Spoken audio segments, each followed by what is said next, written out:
Hey guys, tonight we journey back to a place you probably imagine as loud, chaotic, and endlessly brutal. A city of towering walls, strict kings, and harsh punishments carved into stone. But as the desert wind settles over the ancient world, something unexpected begins to emerge from the dust. Beneath the legends and the dramatic tales, there was another Babylon, one that moved at a slower rhythm, where daily life often unfolded in quiet routines, where order was carefully maintained, and where, surprisingly, peace was not as rare as you might think. The story does not begin with war drums or collapsing empires, but with stillness. Early morning light stretches across the flat plains between the Tigris and Euphrates rivers. The air is cool, carrying the faint scent of wet clay and growing crops. Farmers rise before the sun fully lifts itself above the horizon. Their movements are practiced, almost meditative. Irrigation canals, carefully engineered and maintained over generations, guide water into the fields. This system, more than armies or kings, is what keeps Babylon stable. Water, after all, is predictable here, controlled, directed, shared. And when a society masters something as essential as water, it reduces one of the greatest sources of conflict. There is less desperation, fewer sudden crises. People know when crops will grow, when they will harvest, and how they will store food for the coming months. This quiet predictability creates a kind of peace that rarely makes it into history books. As the city awakens, traders begin setting up their stalls. The markets of Babylon are not chaotic shouting matches as often imagined. Instead, there is a rhythm to the exchanges. Weights are measured carefully. Agreements are often written down, sealed with clay tablets. Contracts matter here. They are respected, not because everyone is inherently kind, but because the system encourages consistency. When rules are clear and enforced, people tend to follow them, not out of fear alone, but out of habit. In many ways, Babylon functions like a machine designed to reduce uncertainty. Laws are carved, yes, and some of them are famously strict, but their very existence removes ambiguity. People know what to expect. They understand consequences long before conflicts escalate. And so, many disputes never grow into violence. They are resolved in quieter ways through negotiation, compensation, or community judgment. Inside the city walls, homes are built close together, forming narrow streets that wind like veins through the urban landscape. Life here is communal. Families live in multi-generational households. Neighbors know each other well, perhaps too well by modern standards. Privacy is limited, but in its place is something else: constant awareness. When everyone is seen, extreme behavior becomes harder to hide, and social pressure gently reinforces stability. Children play in courtyards, their laughter echoing softly against mud brick walls. Their games are simple, often mimicking the adult world, trading imaginary goods, building miniature structures, or reenacting daily routines. They are not growing up in constant fear. For most of them, life is structured, repetitive, and safe enough to feel normal. As the sun climbs higher, the city reaches its busiest point. Artisans shape pottery, their hands steady and precise. Scribes sit in shaded corners, pressing symbols into clay tablets with careful concentration. Their work is not dramatic, but it is essential. Records keep society functioning smoothly, tracking goods, debts, marriages, and agreements. This constant documentation reduces misunderstandings, and fewer misunderstandings often mean fewer conflicts. Religion, too, plays a subtle role in maintaining peace. Temples are not only places of worship, but also centers of organization. Offerings are made, rituals are observed, and festivals are celebrated throughout the year. These events provide shared meaning, a sense of belonging that binds people together. When a community feels connected, it is less likely to fracture. But the peace of Babylon is not perfect, nor is it universal. It is a managed peace, one that relies on structure and balance. There are still inequalities. There are still tensions beneath the surface. Yet what stands out is how much of daily life avoids chaos. The majority of people are not soldiers or rebels. They are farmers, traders, builders, parents, individuals focused on maintaining their routines. By late afternoon, the heat begins to soften. Shadows stretch longer across the streets. Work slows. People return to their homes, carrying goods, tools, and the quiet satisfaction of completed tasks. Meals are prepared simple but nourishing. Bread, dates, vegetables, sometimes fish or meat, depending on the household's means. Evenings in Babylon are surprisingly calm. There are no constant alarms, no sense of imminent danger hanging in the air. Instead, there is conversation. Stories are shared, often passed down through generations. Some are myths, filled with gods and heroes.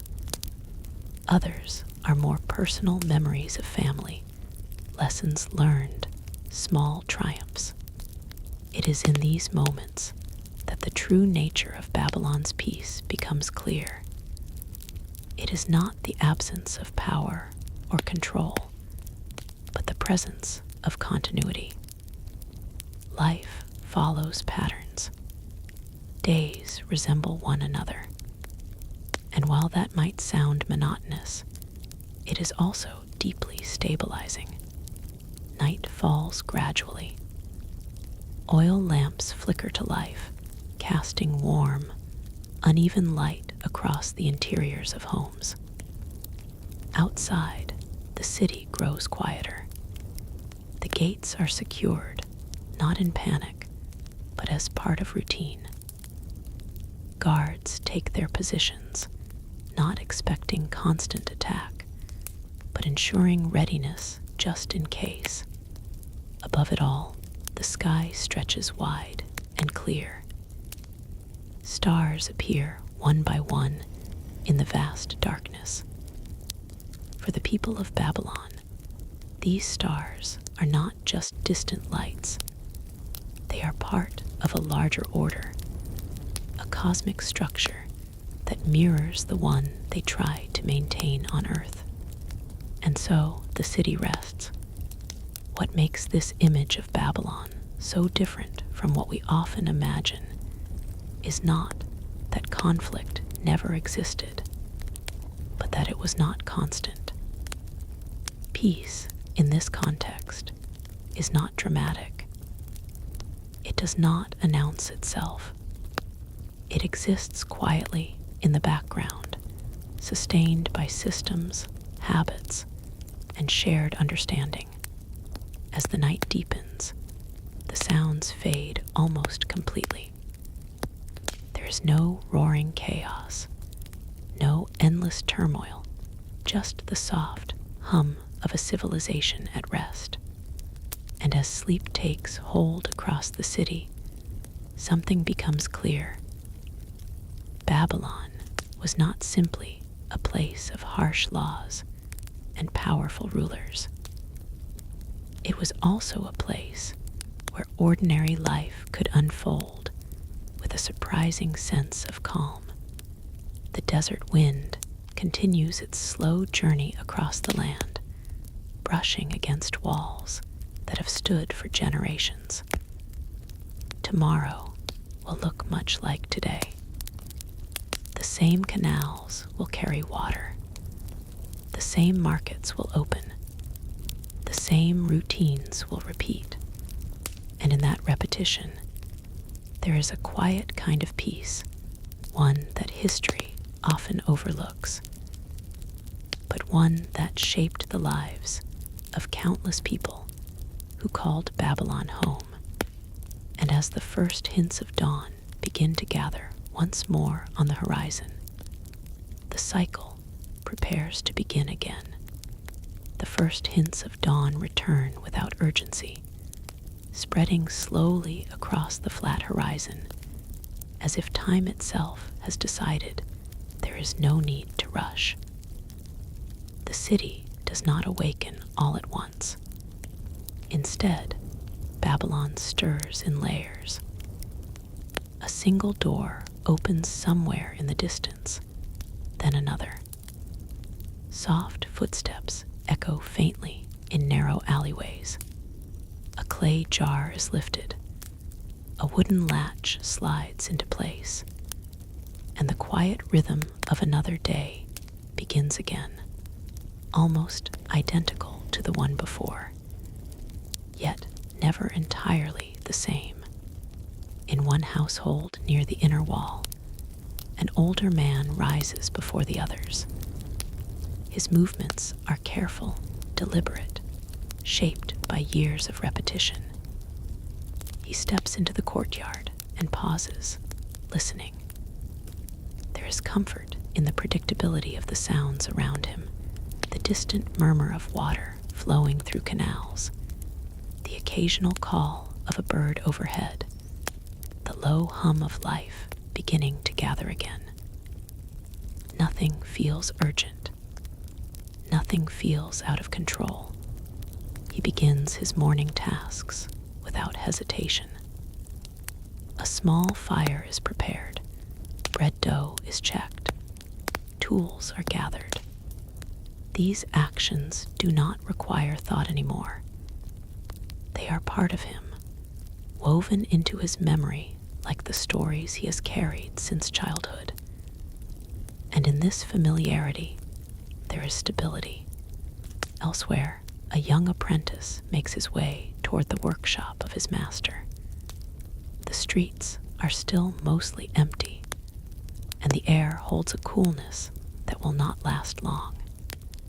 He carries a bundle of materials, held tightly against his side. There is no fear in his walk, no sense of danger lurking in every corner. He knows these streets. He has walked them countless times. Even the uneven stones beneath his feet feel familiar. When he arrives, the workshop is already open.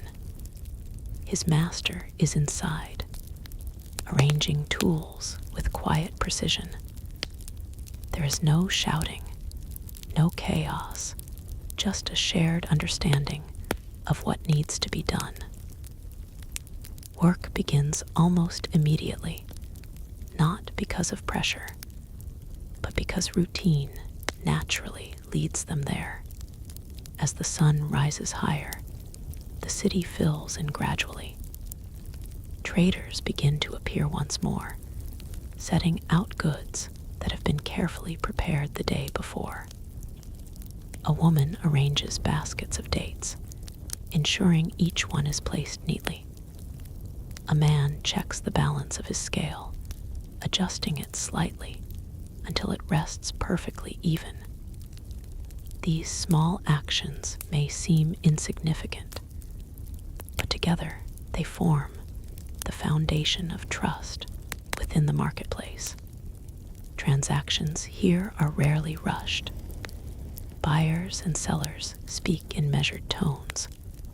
There is negotiation, of course, but it follows an understood pattern. Voices do not rise unnecessarily.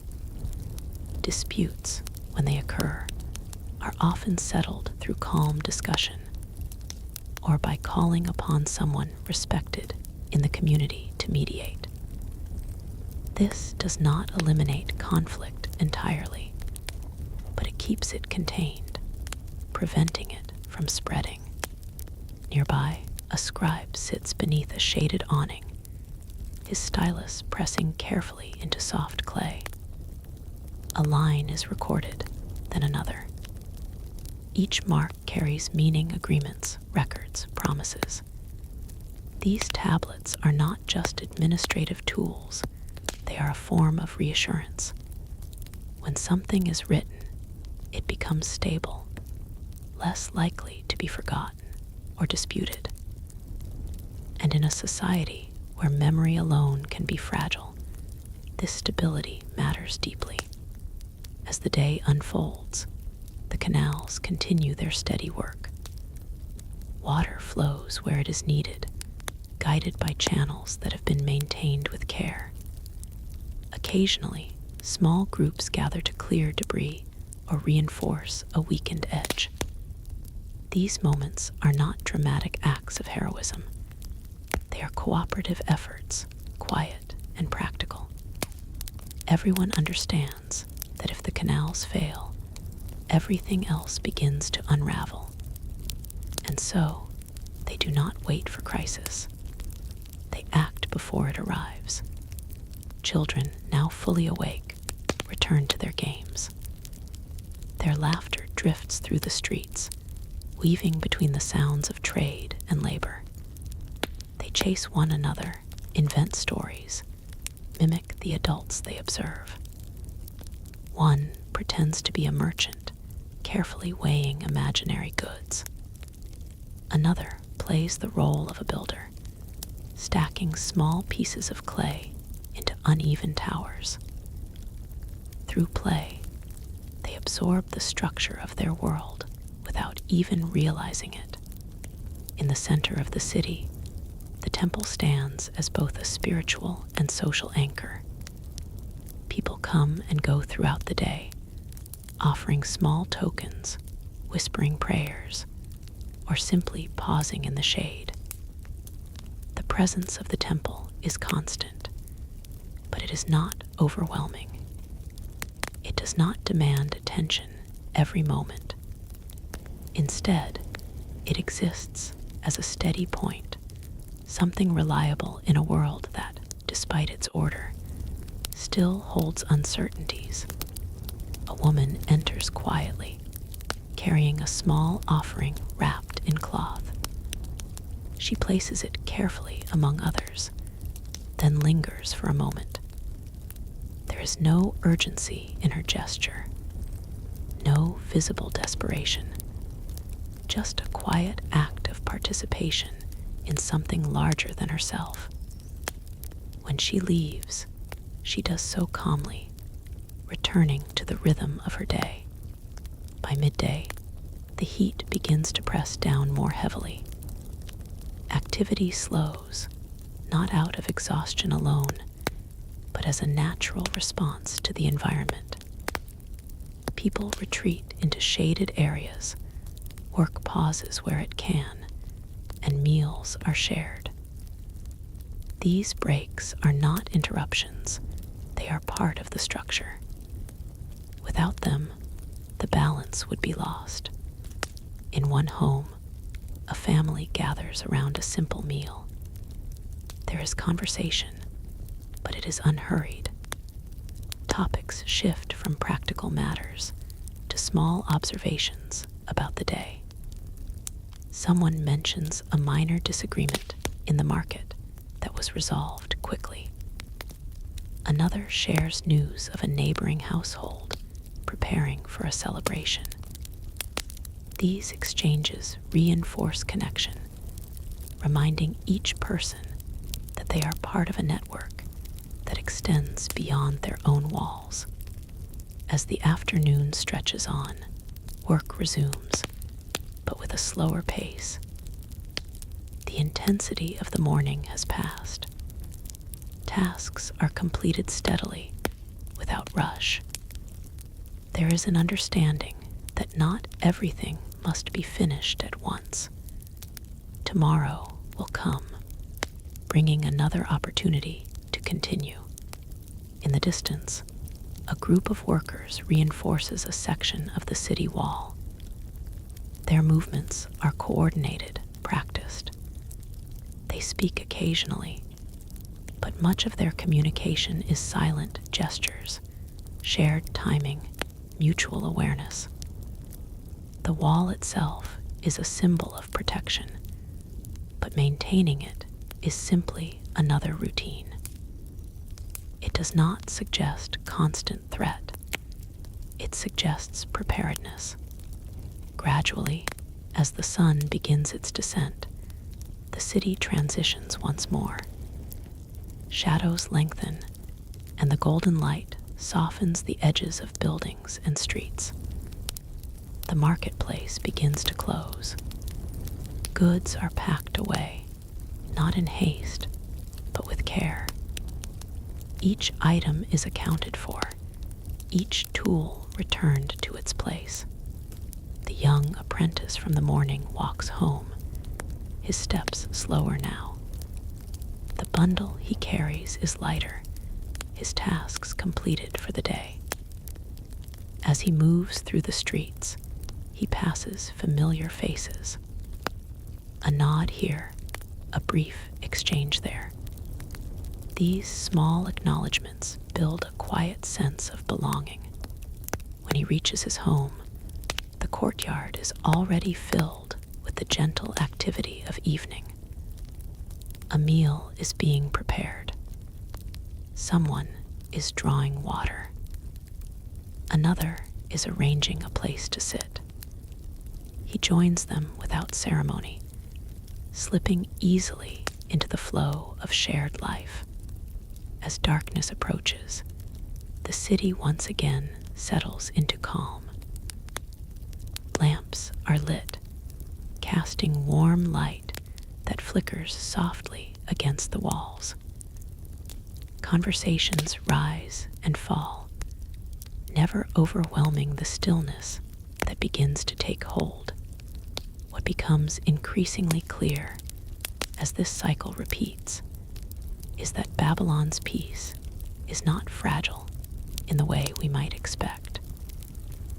It does not depend on the absence of all problems, but on the presence of systems and habits that prevent those problems from growing unchecked.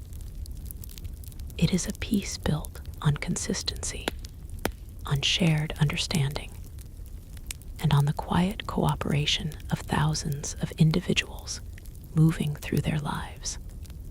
Night deepens once more, and the city rests again, not in silence born of fear, but in the natural pause between one day and the next. And as the final lights dim and the last voices fade into the warm darkness, Babylon continues to exist not as a place of constant turmoil, but as a living, breathing rhythm, steady, enduring, and far more peaceful than most would ever imagine. And somewhere, just beyond the sleeping walls, the desert wind begins its slow return, carrying with it the promise of another day that will unfold in much the same way. The desert wind returns before the light does, moving softly across the land as if it remembers every wall, every path, every quiet corner of the city. It brushes against the outer gates and slips through narrow spaces, stirring dust that has settled overnight. There is no urgency in its movement. It does not signal danger. It simply passes, as it always has, long before anyone is awake to notice. Inside Babylon, the earliest signs of life begin again, not as a sudden awakening, but as a slow unfolding.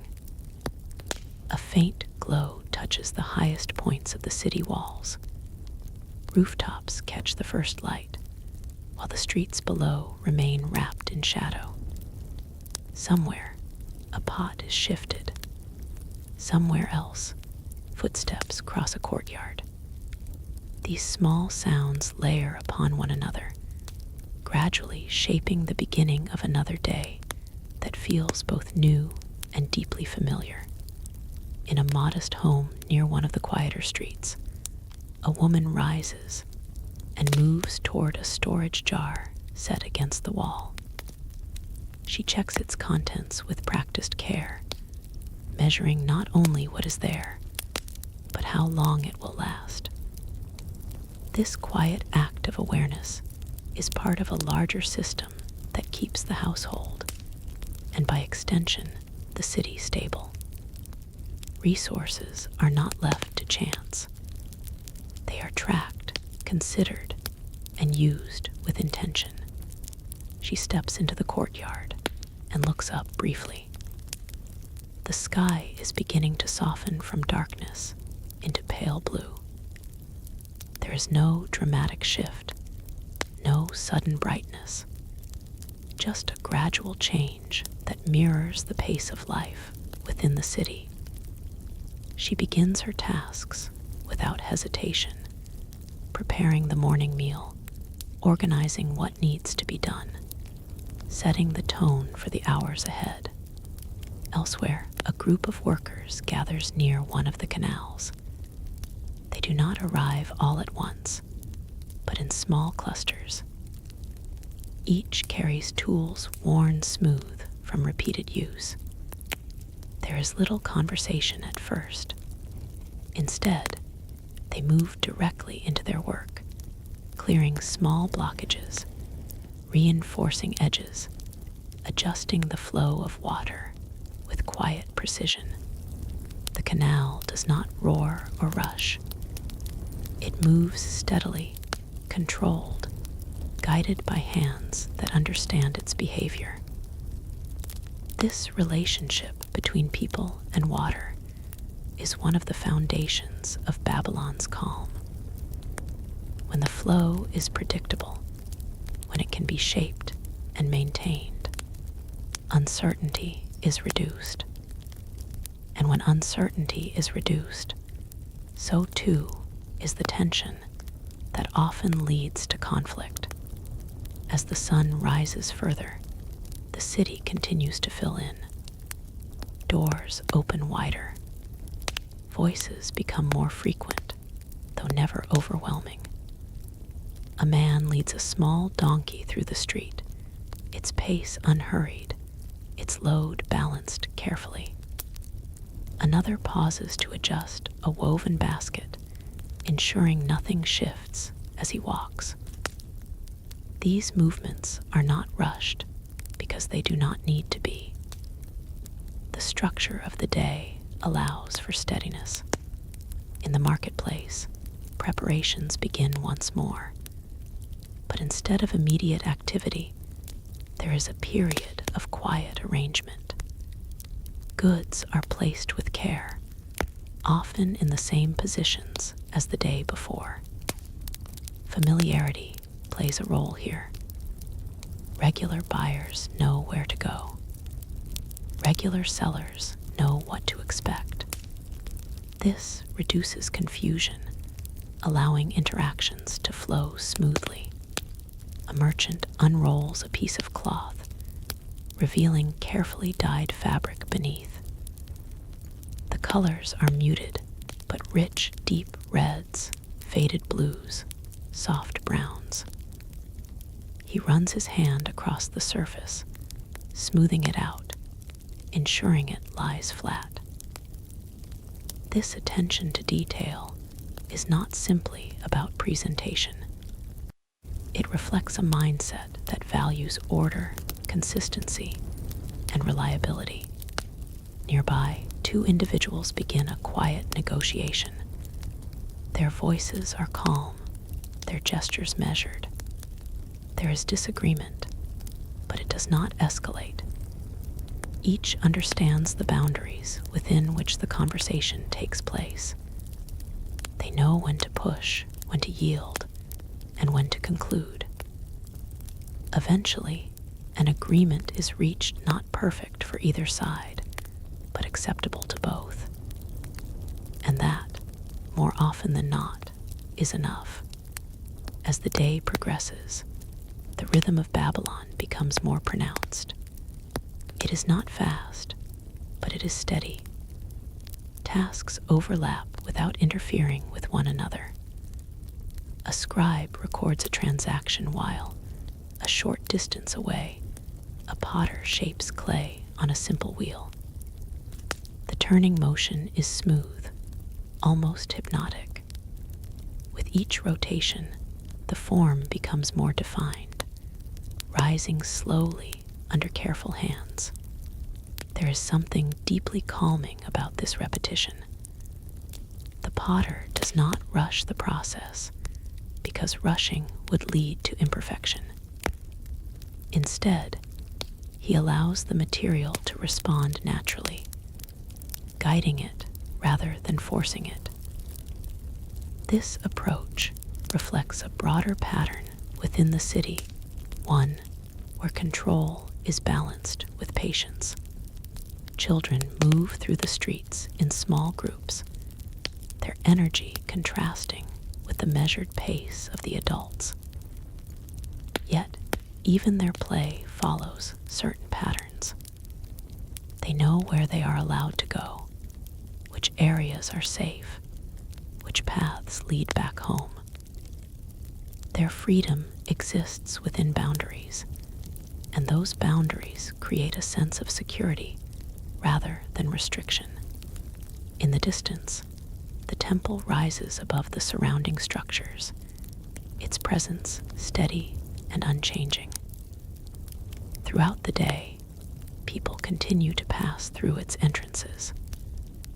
Some stay only briefly, offering a moment of acknowledgement. Others linger longer, sitting in the shade, allowing themselves a pause in the middle of their routines. These pauses are important. They prevent the day from becoming overwhelming. They create space for reflection, even if only for a short time. And in that space, the mind settles, tensions ease, and the steady rhythm of life is maintained.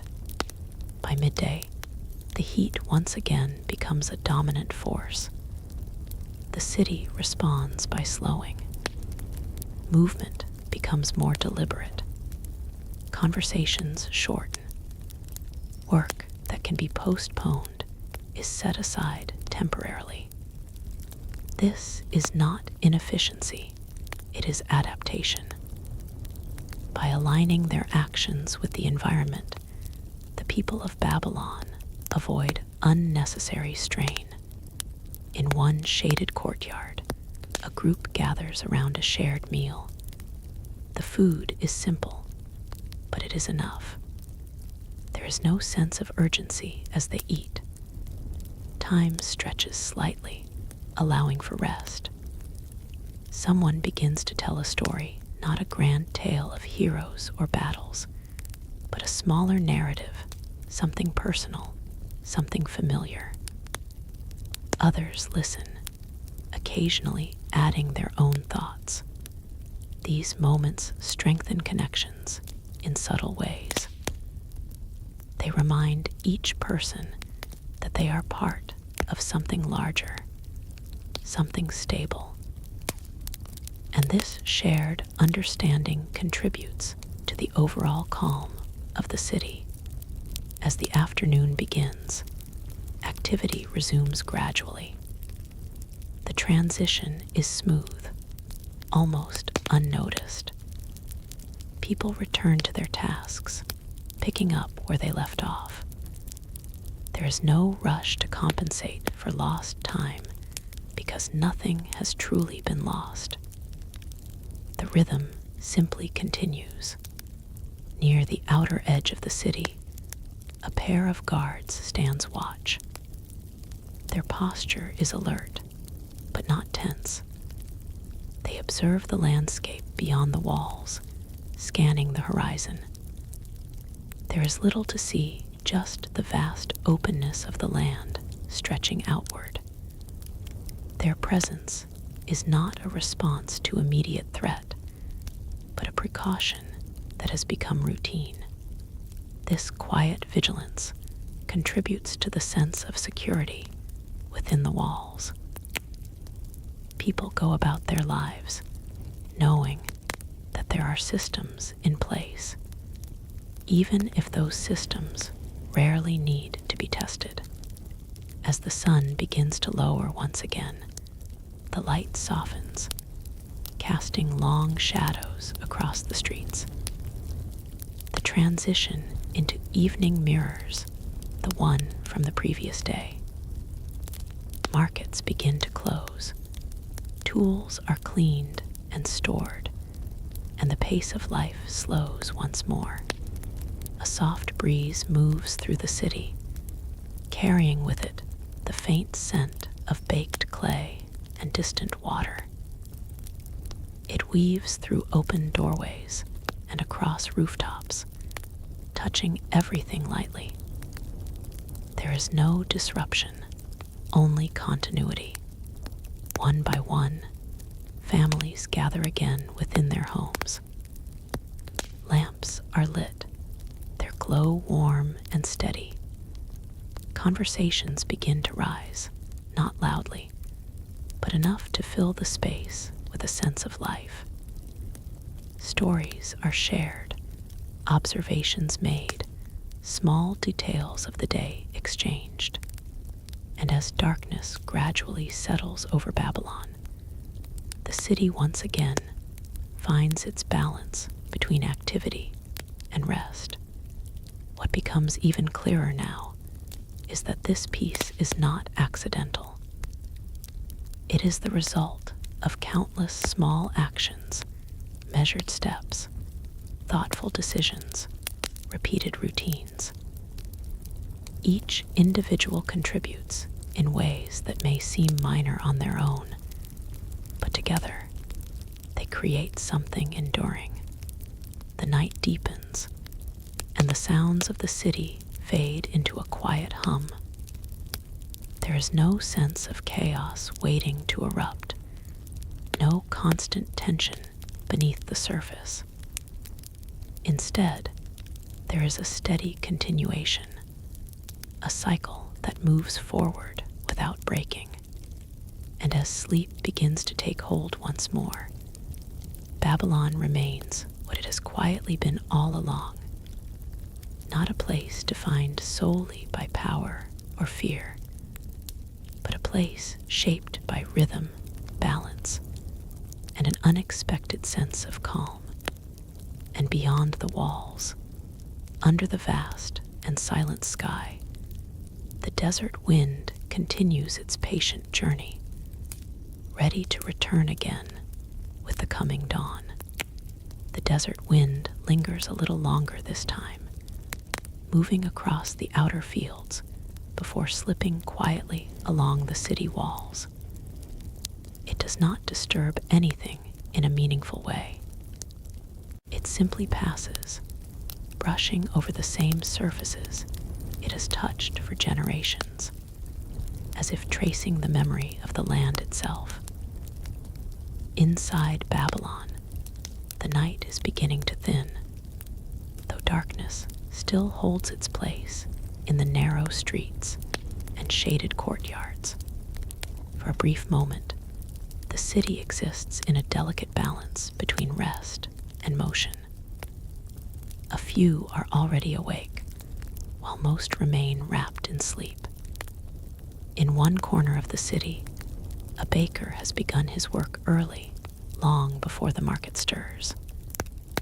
The oven is prepared with careful attention, the fire built slowly so that it grows evenly rather than suddenly. There is a rhythm even to this, fuel placed, air allowed to circulate, heat rising at a controlled pace. He does not rush. He knows that haste would ruin the texture of the bread, and perhaps more importantly, disrupt the calm flow of his morning. As the first loaves are shaped, the soft sounds of kneading fill the space, steady, repetitive, almost soothing. Outside, the world is still quiet enough that these small sounds seem to carry farther than they should. A faint glow appears along the horizon, not yet strong enough to define shapes clearly, but enough to suggest that the cycle is beginning again.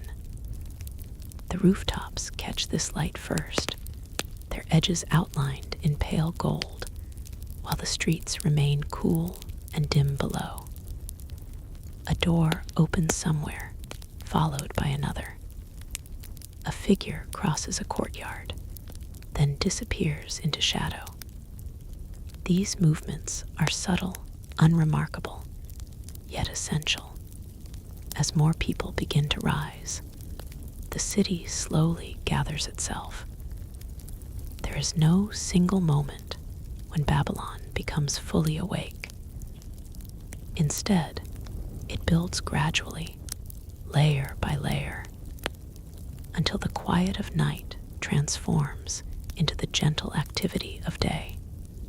Near one of the inner streets, a young girl helps her mother prepare for the morning.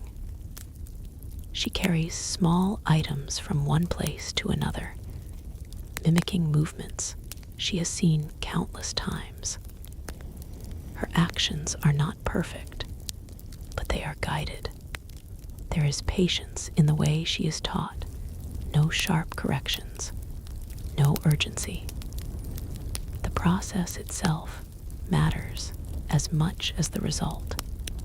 This passing of knowledge, repeated day after day, ensures that the structure of life continues without disruption. Skills are not rushed or forced. They are absorbed over time, becoming part of a person's natural behavior. And in that gradual learning, stability is preserved. In another part of the city, a group of traders prepares to open their stalls once more. Their goods have been stored carefully overnight, protected from dust and shifting air.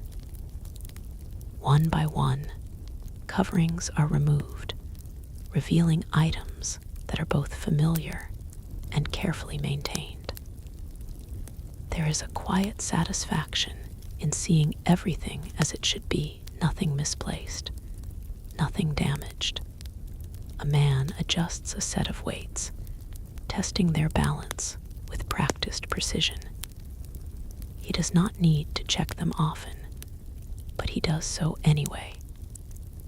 It is part of the routine, a small act that reinforces trust.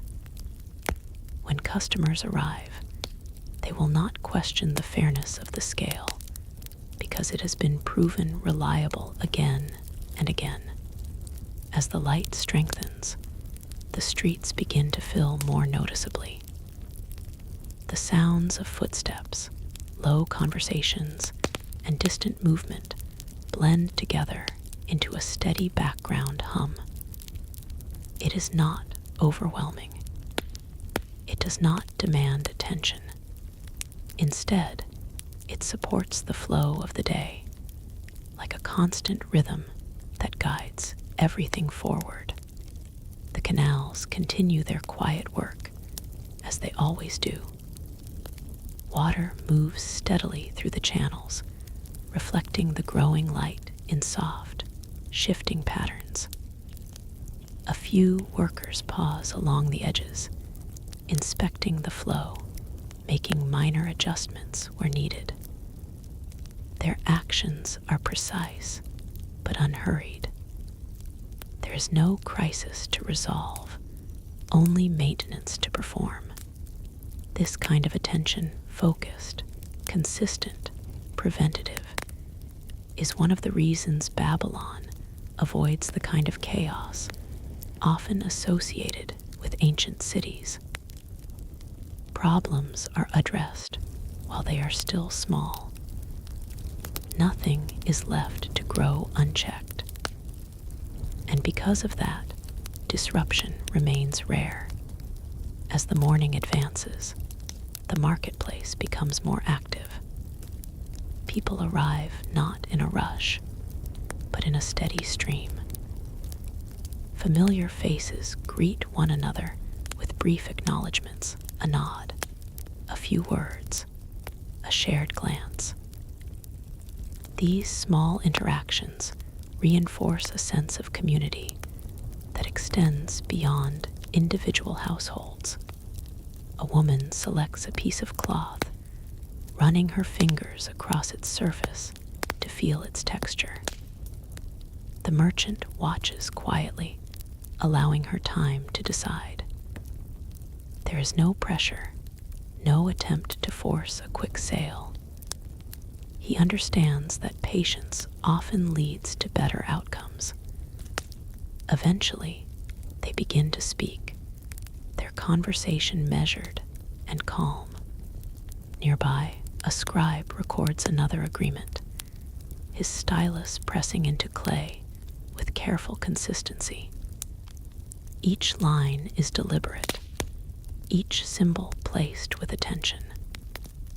The tablet will dry and harden, preserving the details of the exchange.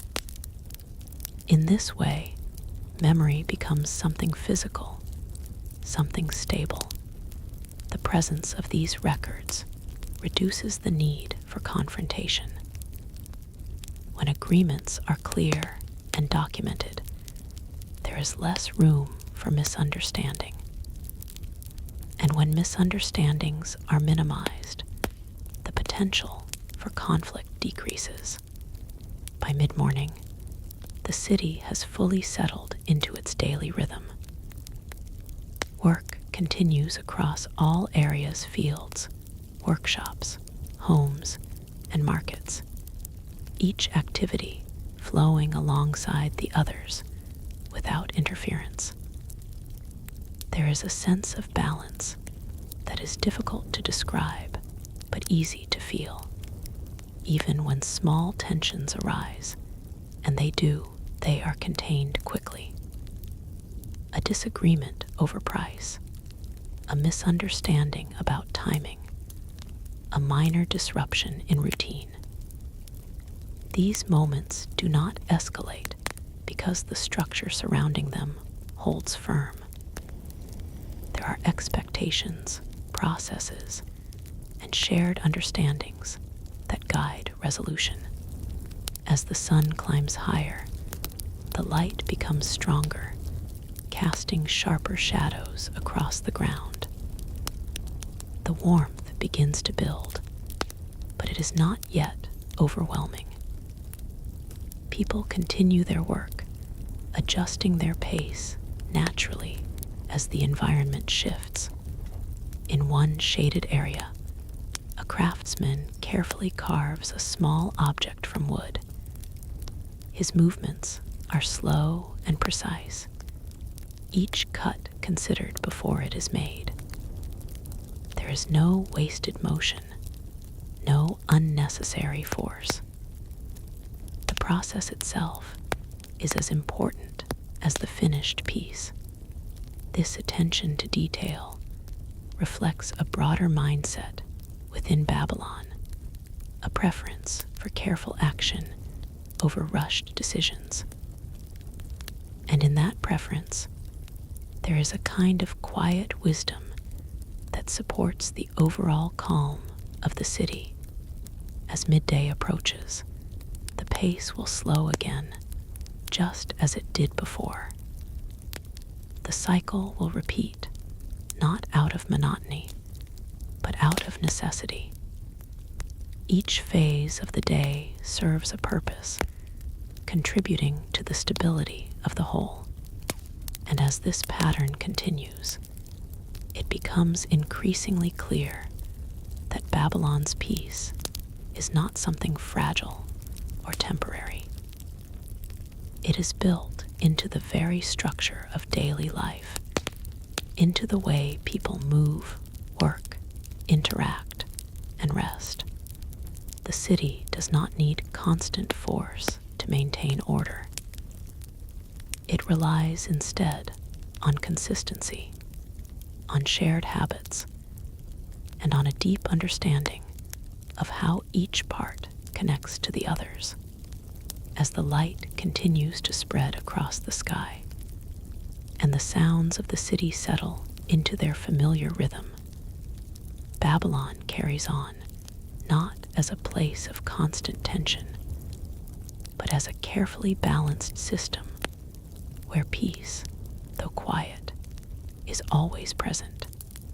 And with the sun now firmly above the horizon, the day unfolds once more, steady and uninterrupted, just as it has so many times before.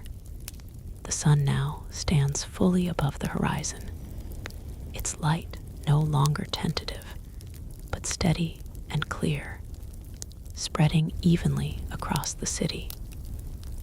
What began as a quiet unfolding has now settled into a fully formed day. Though even at its busiest, Babylon never feels rushed. Movement continues, but it is measured, almost deliberate, as if every action has found its natural pace and sees no reason to exceed it. Heat begins to gather slowly, pressing down on rooftops and open spaces, encouraging a subtle shift in behavior. People do not wait for discomfort to overwhelm them. Instead, they adjust early. Tasks that require more effort are completed sooner, while lighter work is saved for later hours. This understanding of timing is not taught in formal ways. It is learned through experience, passed from one generation to the next without the need for instruction. In a workshop tucked along a narrow street, several artisans work side by side. The air inside is warm, but shaded from the direct sun. One shapes clay, another polishes a finished piece, while a third inspects items set aside to dry. Their coordination is quiet and efficient. They do not need to speak often. Each understands their role, and the sequence of their work fits together without friction. Occasionally, one will pause, examining a piece more closely. A slight imperfection might be corrected, not out of pressure from a superior, but from an internal sense of responsibility. Quality is not enforced through constant supervision. It is maintained through habit and expectation. And because of that, tension within the workspace remains low. Outside, the streets continue their steady flow. A group of laborers carries materials toward a construction site, their steps aligned not out of strict discipline, but because it simply makes the work easier. They move together, adjusting naturally to one another's pace. When they arrive, there is no confusion about what needs to be done. Each task has been performed many times before. They begin without ceremony, lifting, placing, securing. The structure they are working on is not grand or imposing. It is practical, another part of the city's ongoing maintenance. Yet even in this simplicity, there is care. Measurements are checked, alignments corrected. Nothing is left uneven if it can be adjusted. This attention to stability extends beyond physical structures. It is present in the way people interact, the way decisions are made, the way problems are approached. There is a preference for balance, for avoiding extremes whenever possible. As the day moves closer to midday, the intensity of the heat becomes more noticeable. Shadows shorten and the light grows sharper. The city responds in a familiar way. Activity begins to slow, not abruptly, but in a gradual easing of pace. Conversations become shorter, movements more economical. In the marketplace, traders shift their goods slightly, seeking better shade. Some drape cloth over their stalls to reduce the direct sunlight. Customers continue to arrive, but in smaller numbers now. Those who come move with intention, completing their transactions without lingering too long. A brief disagreement arises between two individuals over the quality of a product. Their voices rise slightly, but not dramatically. Others nearby glance over, not with alarm, but with mild curiosity.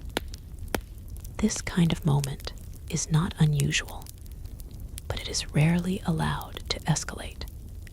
A third person steps in, not an authority figure, but someone known to both parties. He listens briefly, asks a few questions, and offers a simple suggestion. The solution is not perfect, but it is acceptable. The disagreement dissolves almost as quickly as it formed. The rhythm of the marketplace resumes without disruption. This ability to absorb small conflicts without allowing them to spread is one of the quiet strengths of Babylon. It does not rely solely on formal systems of control. It also depends on informal networks of trust and familiarity. By the time the sun reaches its highest point, much of the city has shifted into a slower state. Work that can pause does so. People retreat into shaded areas, courtyards, or the interiors of their homes. Meals are prepared and shared, just as they were the day before. In one such courtyard, a family gathers around a low arrangement of food. There is bread, a small portion of vegetables, and a drink to ease the heat. They sit close together, not out of necessity, but out of habit. The space is familiar, shaped by years of use. Conversation flows gently. There is no urgency in their voices. Topics move from practical matters to small observations about the morning.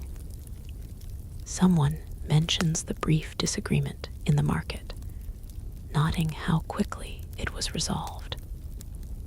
Another speaks about the condition of the canal nearby, satisfied that it continues to flow as expected. These exchanges may seem minor, but they reinforce a shared understanding of stability. Each person contributes to a collective awareness of how the city is functioning. And when that awareness is consistent, it reduces uncertainty. After the meal, there is a period of rest. Not complete stillness, but a noticeable quieting of activity. Some lie down briefly, others sit in silence, allowing the heat of the day to pass without resistance. This pause is not seen as unproductive. It is necessary, part of the rhythm that keeps everything balanced. Beyond the homes in the temple, a similar stillness takes hold. Fewer visitors arrive during this time, but those who do move quietly, respecting the calm atmosphere. The space feels cooler here, the thick walls holding back the intensity of the sun. A man sits near one of the intersections, not engaged in any visible ritual. He simply remains there, eyes lowered, hands resting loosely. Whether he is reflecting, resting, or simply enjoying the quiet is unclear. But his presence adds to the sense that this space, like many others in Babylon, serves multiple purposes. As the afternoon begins, the light softens slightly, though the warmth remains. The city prepares to transition once more. Activity will increase again, but not with urgency. Instead, it will build gradually, just as it did in the morning. In the distance, along the outer wall, the guards shift their positions. They remain attentive, scanning the horizon as they always do. There is no sign of disturbance, nothing unusual to report. Their watch continues, steady and uneventful. Inside the city, people begin to return to their tasks. Workshops reopen, tools are lifted, unfinished work resumes. There is no need to rush to make up for lost time. The structure of the day allows for this natural ebb and flow. The marketplace, too, begins to regain its activity. Traders return to their stalls, adjusting their goods once more. Customers arrive again, moving through the space with the same measured pace. The young apprentice from earlier passes through the crowd, carrying a small set of finished items. His steps are confident now, shaped by repetition and familiarity. He knows where he is going, what is expected of him, and how to move within the space without causing disruption. As the sun continues its gradual descent, the quality of the light changes. It becomes softer, warmer, casting long shadows that stretch across the ground. The edges of the city seem to blur slightly, the sharpness of midday replaced by a gentler tone. This transition into evening is one of the most noticeable shifts in the city's rhythm. It is not marked by any single event, but by a collective easing. Work begins to wind down, conversations lengthen slightly, and movement slows. There is a sense, not of ending, but of completion. The day has unfolded as expected. Tasks have been performed. Interactions have taken place. Small problems have been resolved. Nothing dramatic has occurred, and that in itself is significant. As the light continues to fade, Babylon prepares once again for rest. Lamps will soon be lit, doors secured, and the quiet of night will return. And in this steady repetition, this continuous cycle of activity and rest, of movement and stillness, the true nature of Babylon's peace becomes even more clear.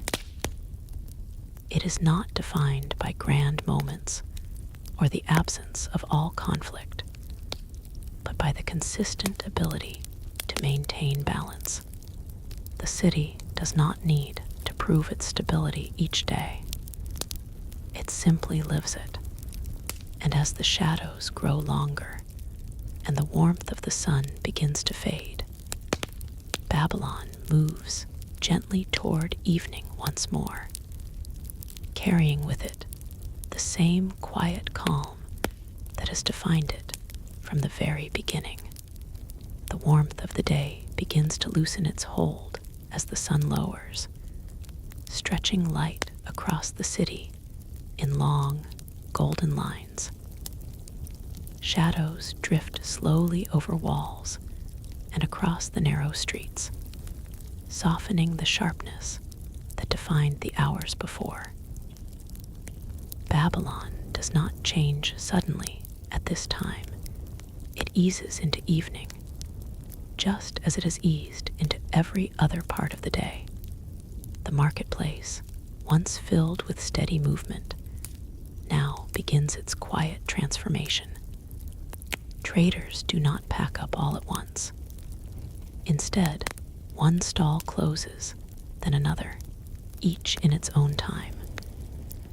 Goods are wrapped carefully, scales are checked and set aside, and small records are reviewed to ensure nothing has been forgotten. There is no rush to leave. The day has followed its course, and there is a quiet satisfaction in completing it properly. A merchant folds a length of cloth with slow precision, aligning its edges before placing it into a storage chest. He pauses for a moment, glancing across the space where the day's exchanges have taken place. There is nothing remarkable to note, no major conflict, no unexpected disruption. Just the steady flow of trade, completed as it always is. Nearby, a young boy helps gather smaller items, placing them into a woven basket. His movements are careful, mirroring what he has observed countless times. Occasionally, he looks up for reassurance, receiving a simple nod in return. There is no need for many words. The process speaks for itself. As more stalls close, the sounds of the marketplace begin to fade. The low hum of voices becomes quieter, footsteps less frequent. What remains is a gentle echo of the day's activity, lingering briefly before giving way to the calm of evening. Along the streets, people begin to return to their homes. The pace is unhurried. There is no sense of urgency pushing them forward. Instead, there is a natural progression, as if the entire city is moving together toward a shared pause. A woman carries a small bundle of goods, balanced easily in her arms. She walks a familiar path, passing doorways and courtyards that hold memories of countless similar evenings. As she moves, she exchanges brief greetings with those she passes. These interactions are simple, but they reinforce a quiet sense of connection that runs throughout the city. In one courtyard, a group of neighbors gathers briefly before parting ways for the night. They speak of small things, plans for the next day, observations about the weather, minor updates from the market. There is no urgency in their conversation. It flows naturally, then ends just as gently. The light continues to soften, turning from gold to a deeper shade that hints at the coming darkness. The temperature begins to drop slightly, bringing a sense of relief after the heat of the day. A light breeze moves through the streets, carrying with it the faint scent of earth and distant water. Within homes, preparations for the evening meal begin. Fires are lit carefully, their flames controlled and steady. The sounds of cooking, soft crackling, quiet movement of utensils replace the noise of the marketplace. These sounds are contained, personal, creating a sense of comfort within each space. Families gather once more, just as they did the day before. The repetition is not tiring, it is reassuring. Each person knows their place, their role, their connection to the others. This familiarity reduces uncertainty, allowing the mind to rest even while the body continues its routines. As the meal is shared, conversation rises again, slightly fuller now than during the heat of midday. Stories are told, some repeated, others new. A small event from earlier in the day might be described, not because it is extraordinary, but because sharing it reinforces the rhythm of life. A child recounts a game played in the street, adding details that grow slightly more vivid with each telling. An older member of the household listens, occasionally offering a quiet correction or a gentle smile. These moments build continuity, linking one day to the next in subtle ways. Outside, the city continues to settle. The last of the traders leave the marketplace, their footsteps fading into the surrounding streets. The open spaces grow quieter, no longer filled with movement, but not entirely empty either. A few figures still pass through, completing their final tasks before night fully arrives. Near the outer wall, the guards take up their evening positions. Their routine shifts slightly, adapting to the reduced visibility.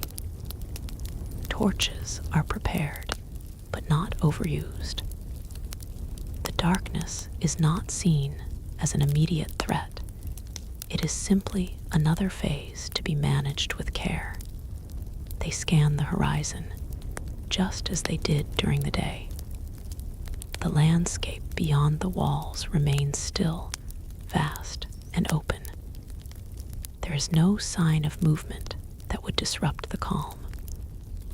Their presence, though steady, does not carry tension. It is part of the structure that allows the rest of the city to remain at ease. As the sky deepens, the first stars begin to appear, faint at first, then gradually more defined. Above Babylon, the night unfolds slowly, mirroring the measured pace of life below. There is no sudden darkness, only a gradual dimming that allows the eyes to adjust. Lamps are lit within homes, their glow warm and steady. The light spills softly into courtyards and through doorways, creating small pockets of brightness within the growing night. These points of light do not compete with the darkness. They exist alongside it, balancing it. In one home, a family lingers after their meal, not yet ready to rest. The conversation continues, drifting from one topic to another. There is a calmness in their voices, a lack of urgency that reflects the stability of their surroundings. Elsewhere, a man sits quietly near the entrance of his home, watching the sky. He does not appear to be waiting for anything in particular. He simply observes, allowing the stillness of the evening to settle around him. Moments like this are not uncommon. They are part of the rhythm, small pauses that require no explanation. As the night deepens further, the sounds of the city diminish. Doors are closed, tools set aside, fires reduced to a steady glow. The activity of the day fades into memory, leaving behind a quiet presence that fills the space. The canals continue to move, though their sound is softer now, blending into the background of the night. The water does not stop. It never does. Its steady flow is one of the few constants that bridge day and night without interruption. This continuity reinforces the sense that Babylon is always in motion, even when it appears still. There is no true halt, only a shift in pace. Life continues beneath the surface, guided by the same structures that shape the visible world. As sleep begins to take hold, the city reaches its quietest state. The remaining sounds are faint, distant footsteps, the soft movement of air, the occasional call of a night bird. These sounds do not disturb the calm. They become part of it. What stands out most in these moments is not the absence of activity, but the absence of disruption. There is no lingering tension waiting to rise, no sense that the calm is temporary or fragile. Instead, there is a quiet confidence in the stability of the system that holds everything together. Babylon rests not because it has exhausted itself, but because it follows a rhythm that includes rest as an essential part. This balance between movement and stillness is what sustains its peace, and as the night fully settles, wrapping the city in a gentle darkness, Babylon remains exactly what it has shown itself to be: steady, continuous, and quietly at ease. And somewhere beyond the walls, beneath the vast spread of stars, the desert wind begins to move again, carrying with it the same slow, patient rhythm that will return with the next dawn. The desert wind moves again in the darkness, slower now, almost thoughtful in the way it drifts across the land. It passes over the outer fields, brushing against the edges of irrigation channels that continue their quiet work even at night. The city walls rise ahead, steady and unmoving, their surfaces cooled after the long warmth of the day. The wind does not challenge them. It simply glides along their length, slipping through narrow openings and fatting gently into the spaces within. Inside Babylon, the night has deepened fully. Most homes are now silent, their lamps dimmed or extinguished. The glow that remains is soft and contained, barely reaching beyond the walls of each dwelling. The streets, once filled with measured activity, are now mostly still. Yet this stillness does not feel empty. It feels complete, as if the city has settled into exactly the state it was meant to reach. In one home, a faint light continues to flicker. A man sits with a small clay tablet resting on his lap, his stylus moving slowly, pressing careful marks into the surface. His work is not urgent, but it is important to him. Each symbol must be clear, each line properly spaced. He pauses occasionally, considering what has already been written before continuing. There is no pressure driving him forward, no sense that he must finish quickly. Instead, there there is a quiet focus, a willingness to move at a pace that allows for accuracy. This kind of patience is common here, shaped by a culture that values consistency over speed. Not far away, a guard walks along the top of the city wall. His steps are steady, unhurried, each one placed with quiet confidence. The torch he carries casts a soft light that moves with him, briefly illuminating sections of stone before leaving them behind again in darkness. He pauses at intervals, looking out across the land beyond the city. The horizon is barely visible, blending into the night sky. There is nothing unusual to see, no movement, no sign of disruption. The silence is complete, broken only by the faint sounds of the city breathing in its sleep. This watch is not tense. It is routine. The guard does not expect danger at every moment. He is present simply because the system requires it, and because that presence contributes to the overall sense of security within the walls. Below, in the narrow streets, the occasional figure passes quietly. Someone returning late, perhaps finishing a task that extended beyond the usual hours. Their footsteps are soft, careful not to disturb the stillness. They move with familiarity, knowing the paths, even in low light. In a shaded courtyard, a small group sits together, speaking in low voices. Their conversation is calm, unhurried, drifting between topics without urgency. These moments of quiet gathering are not unusual. Even at night, the city does not completely withdraw. It simply softens. Above them, the sky stretches wide and clear. The stars are fully visible now, scattered across the darkness in patterns that have been observed for generations.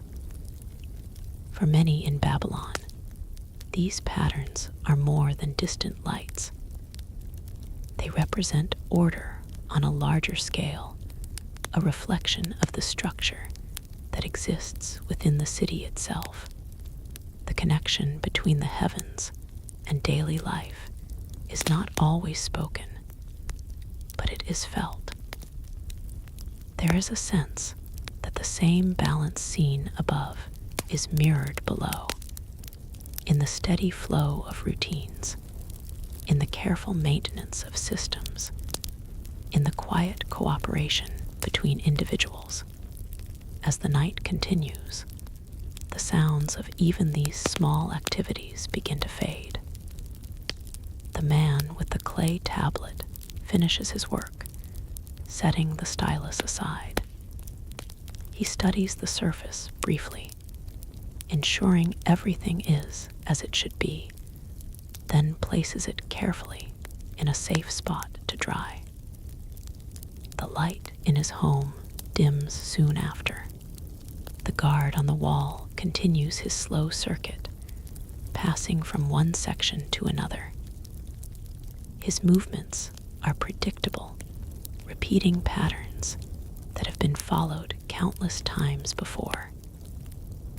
There is comfort in this repetition, both for him and for those who rely on his presence. In the deeper parts of the city, sleep has taken hold almost completely. Breathing becomes the dominant sound within homes, soft, steady, rhythmic. The concerns of the day have been set aside, not resolved in dramatic ways, but absorbed into the larger continuity of life. The canals still move, their water flowing quietly through the night. Occasionally, a slight shift in current creates a soft ripple, a gentle sound that blends into the background. This constant motion, even in the stillest hours, reinforces the sense that Babylon never truly stops. It simply changes its pace. Gradually, as the night begins to age, there is a subtle shift that is almost impossible to notice at first. The darkness remains, but it feels less absolute. The air changes slightly, carrying a hint of what is to come. The guard pauses once more, looking toward the horizon. There is still no clear light, but something has softened in the distance. He does not react strongly. There is no need. This transition is expected, as familiar as every other part of the cycle. Within the homes, the first signs of waking begin again. A slight movement here, a quiet adjustment there. Sleep loosens its hold gradually, just as it did the night before. There is no sudden return to activity, only a slow reawakening. The man who worked on the tablet shifts slightly, preparing to rise. The courtyard that held quiet conversation now stands empty, its occupants having returned to rest hours earlier. The streets remain mostly still, but not entirely. The city is on the edge of another beginning. This moment between night and day is one of the most balanced states Babylon reaches. It is neither fully active nor fully at rest.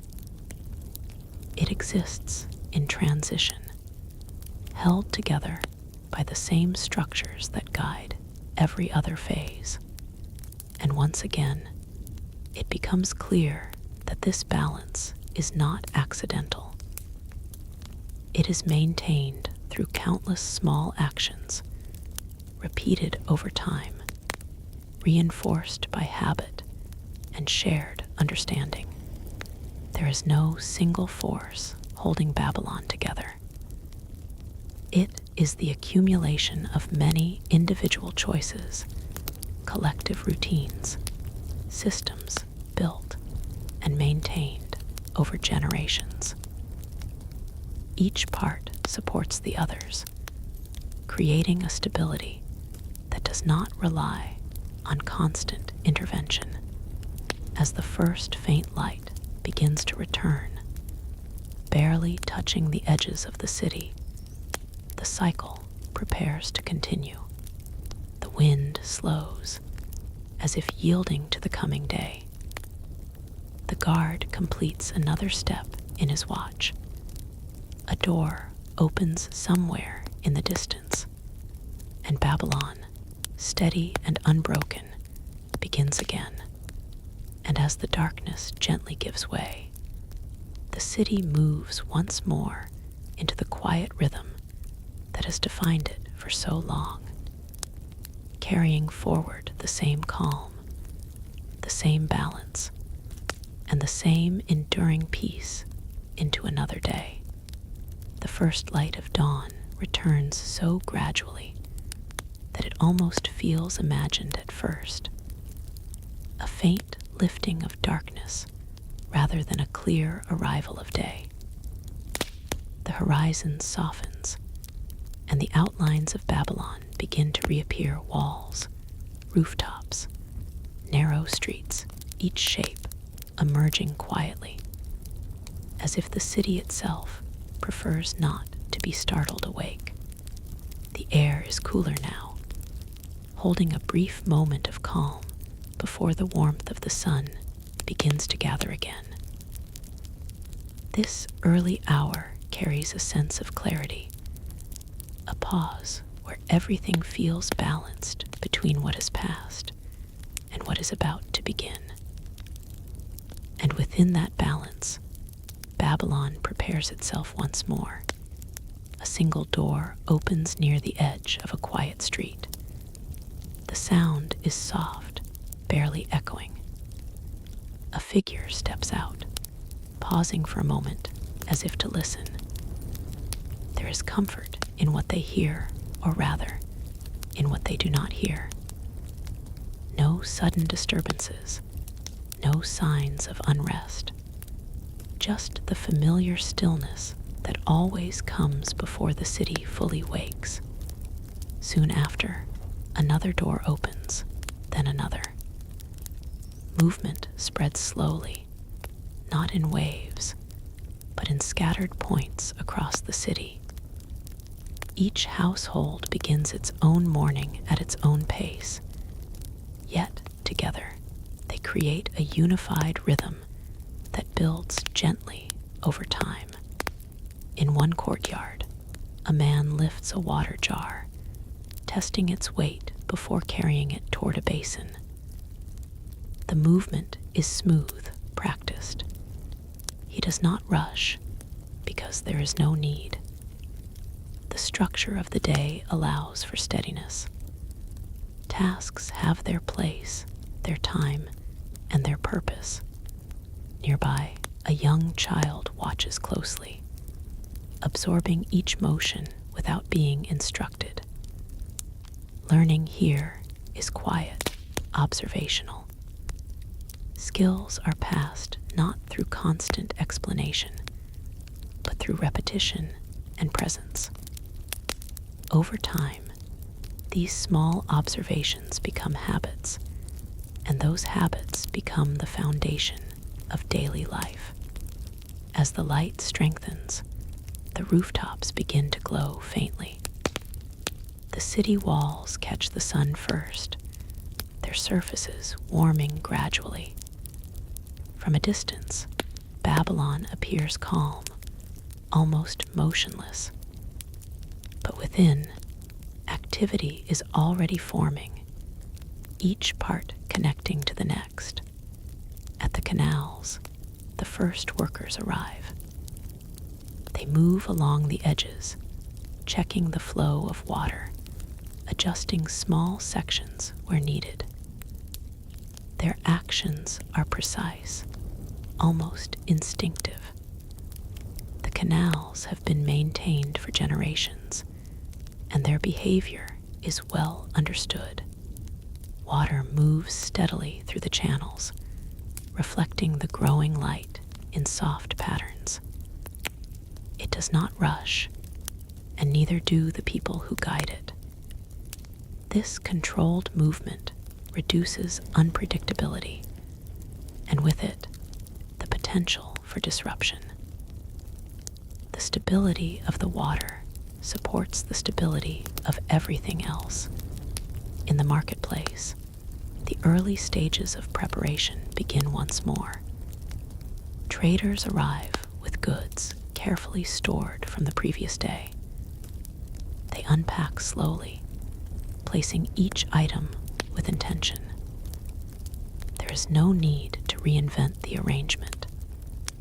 Familiarity makes the process efficient and reliable. A merchant sets out a row of clay vessels, aligning them so that each is clearly visible. He steps back briefly, adjusting their spacing until it feels right. This attention to order is not excessive, it is practical. When things are arranged properly, interactions become smoother. Across from him, another trader measures out grain, ensuring that the containers are filled evenly. The weights are checked, as they always are, not because they are expected to be wrong, but because confirming their accuracy maintains trust. As more people arrive, the sounds of the city begin to layer together. Footsteps, quiet voices, the soft movement of goods, all combine into a steady background hum. It is not chaotic. It does not overwhelm. Instead, it supports the flow of activity, guiding it without drawing attention to itself. A woman approaches a stall, examining a small collection of items. She takes her time, considering each one carefully. The merchant waits without impatience. There is an understanding here that decisions should not be rushed. When both sides feel comfortable, the outcome is more stable. Their conversation begins softly, moving through familiar patterns of negotiation. There is no urgency in their voices, no attempt to force an outcome. Eventually, an agreement is reached. It may not be perfect, but it is balanced, and that balance is what matters most. Elsewhere, a scribe begins his work, pressing symbols into a fresh clay tablet. Each mark is deliberate, placed with care. The act of recording is not simply administrative, it is stabilizing. When agreements are written, they become less likely to be disputed, reducing the chance of conflict later. As the morning continues, the city fills in more completely. Workshops open, tools are gathered, and tasks begin in earnest. Yet even now, at its most active, Babylon maintains its steady pace. In a shaded workshop, a craftsman shapes a piece of wood with slow, controlled movements. Each cut is guided by experience, each adjustment made with precision. There is no wasted effort, no unnecessary force. The process is as important as the result. Nearby, an apprentice observes closely, occasionally assisting when needed. The interaction between them is calm, built on patience rather than pressure. Mistakes, when they occur, are corrected without frustration. Learning is expected to take time. This approach extends beyond individual tasks. It influences how the entire city functions.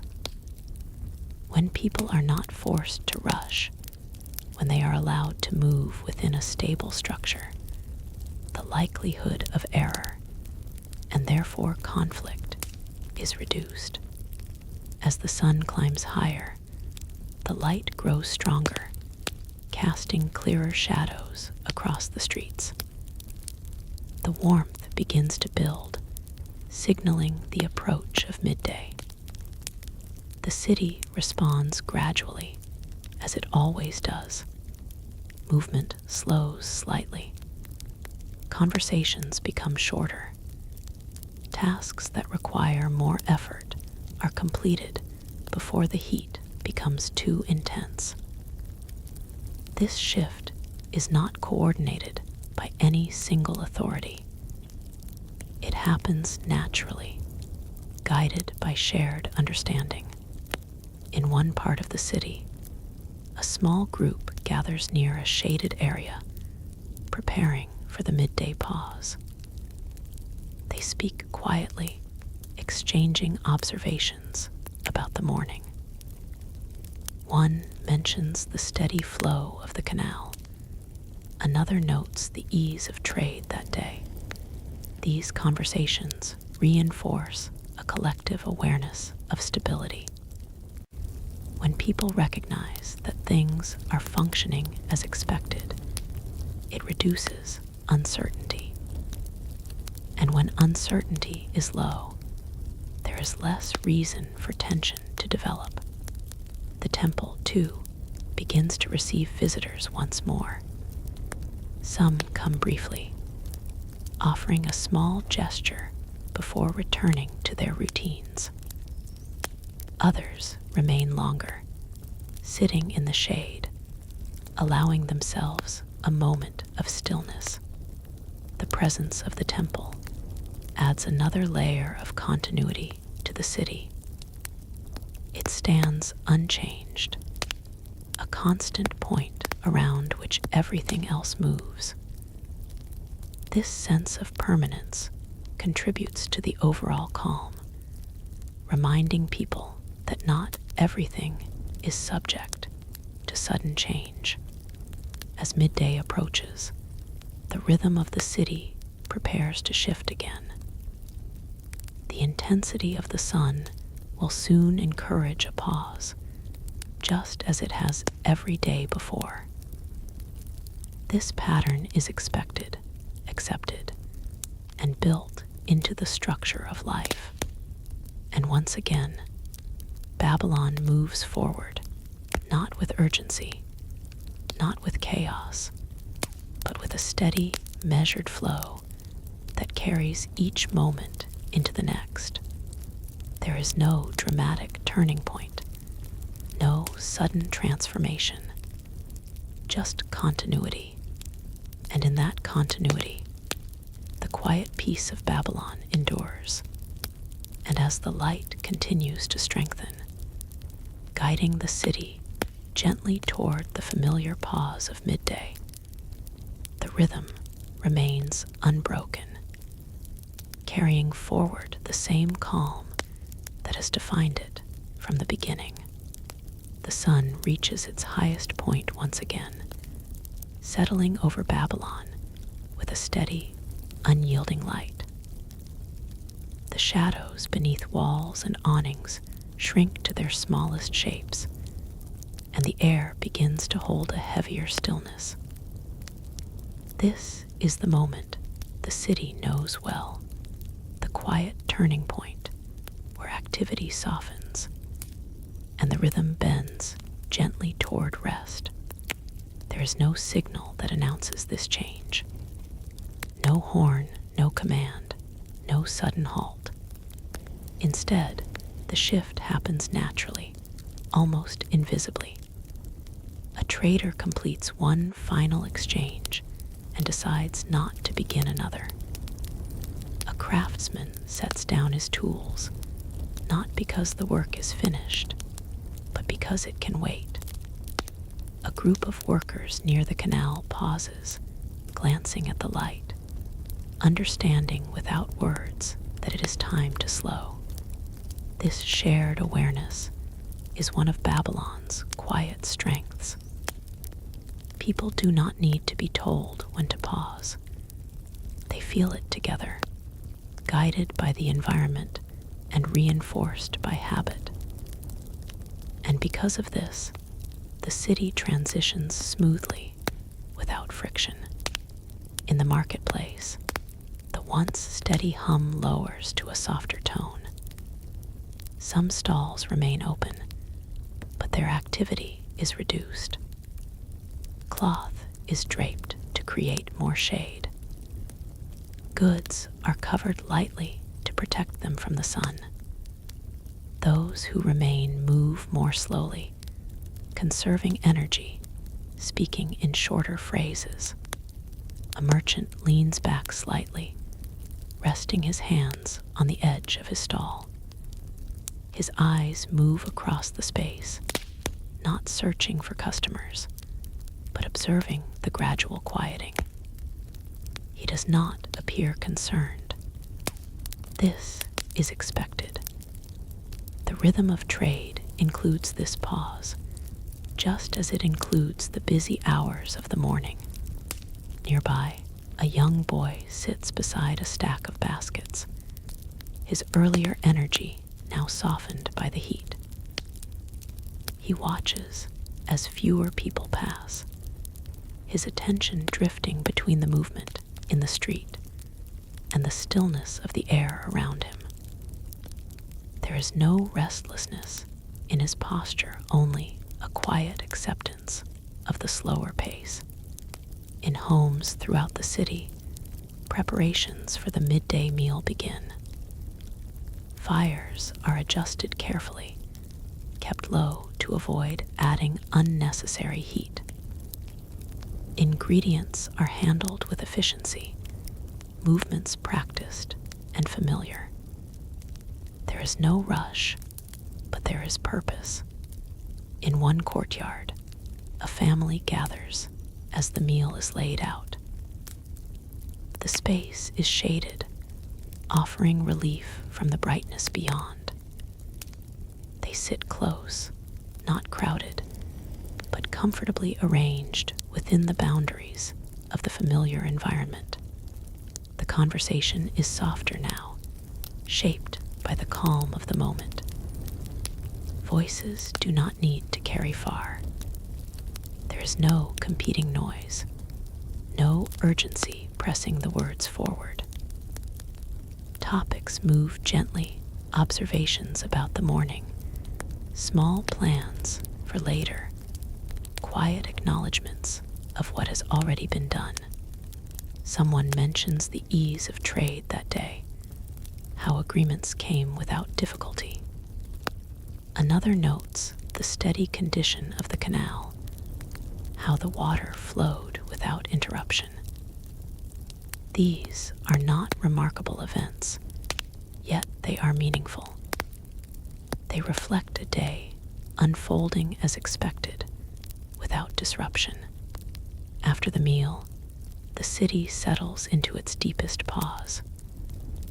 Activity does not stop entirely, but it recedes significantly. Doors are partially closed, curtains drawn where possible, and movement becomes minimal. Some lie down briefly, allowing their bodies to rest. Others sit quietly, eyes half closed, letting the stillness pass through them. This rest is not seen as idleness. It is understood as necessary, a way to maintain balance rather than lose it. Outside, the streets are not empty, but they are quieter than at any other point in the day. A few individuals move through the heat, their steps slow, their purpose clear. There is no wandering, no unnecessary motion. Each action is measured, intentional. The canals continue to flow, unchanged by the pause above them. Their steady movement becomes more noticeable now, their sound clearer in the reduced activity.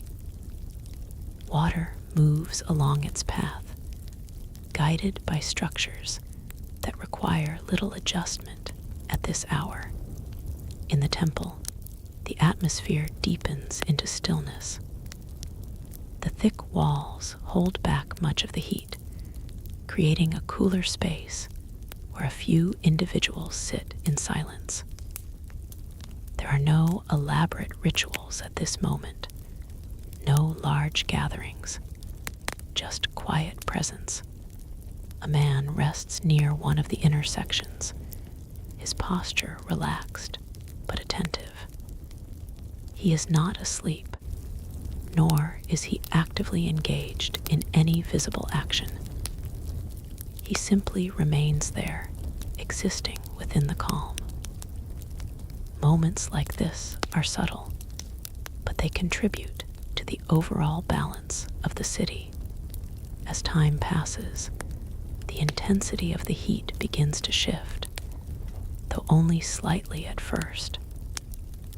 The light remains strong, but its edge softens just enough to signal that the peak has been reached. This is another transition point, one that the people of Babylon recognize without needing to mark it. Gradually, movement begins to return. It does not surge back all at once. Instead, it builds slowly. A door opens, a tool is lifted, a voice rises slightly above the quiet. Each small action adds to the reawakening of the city.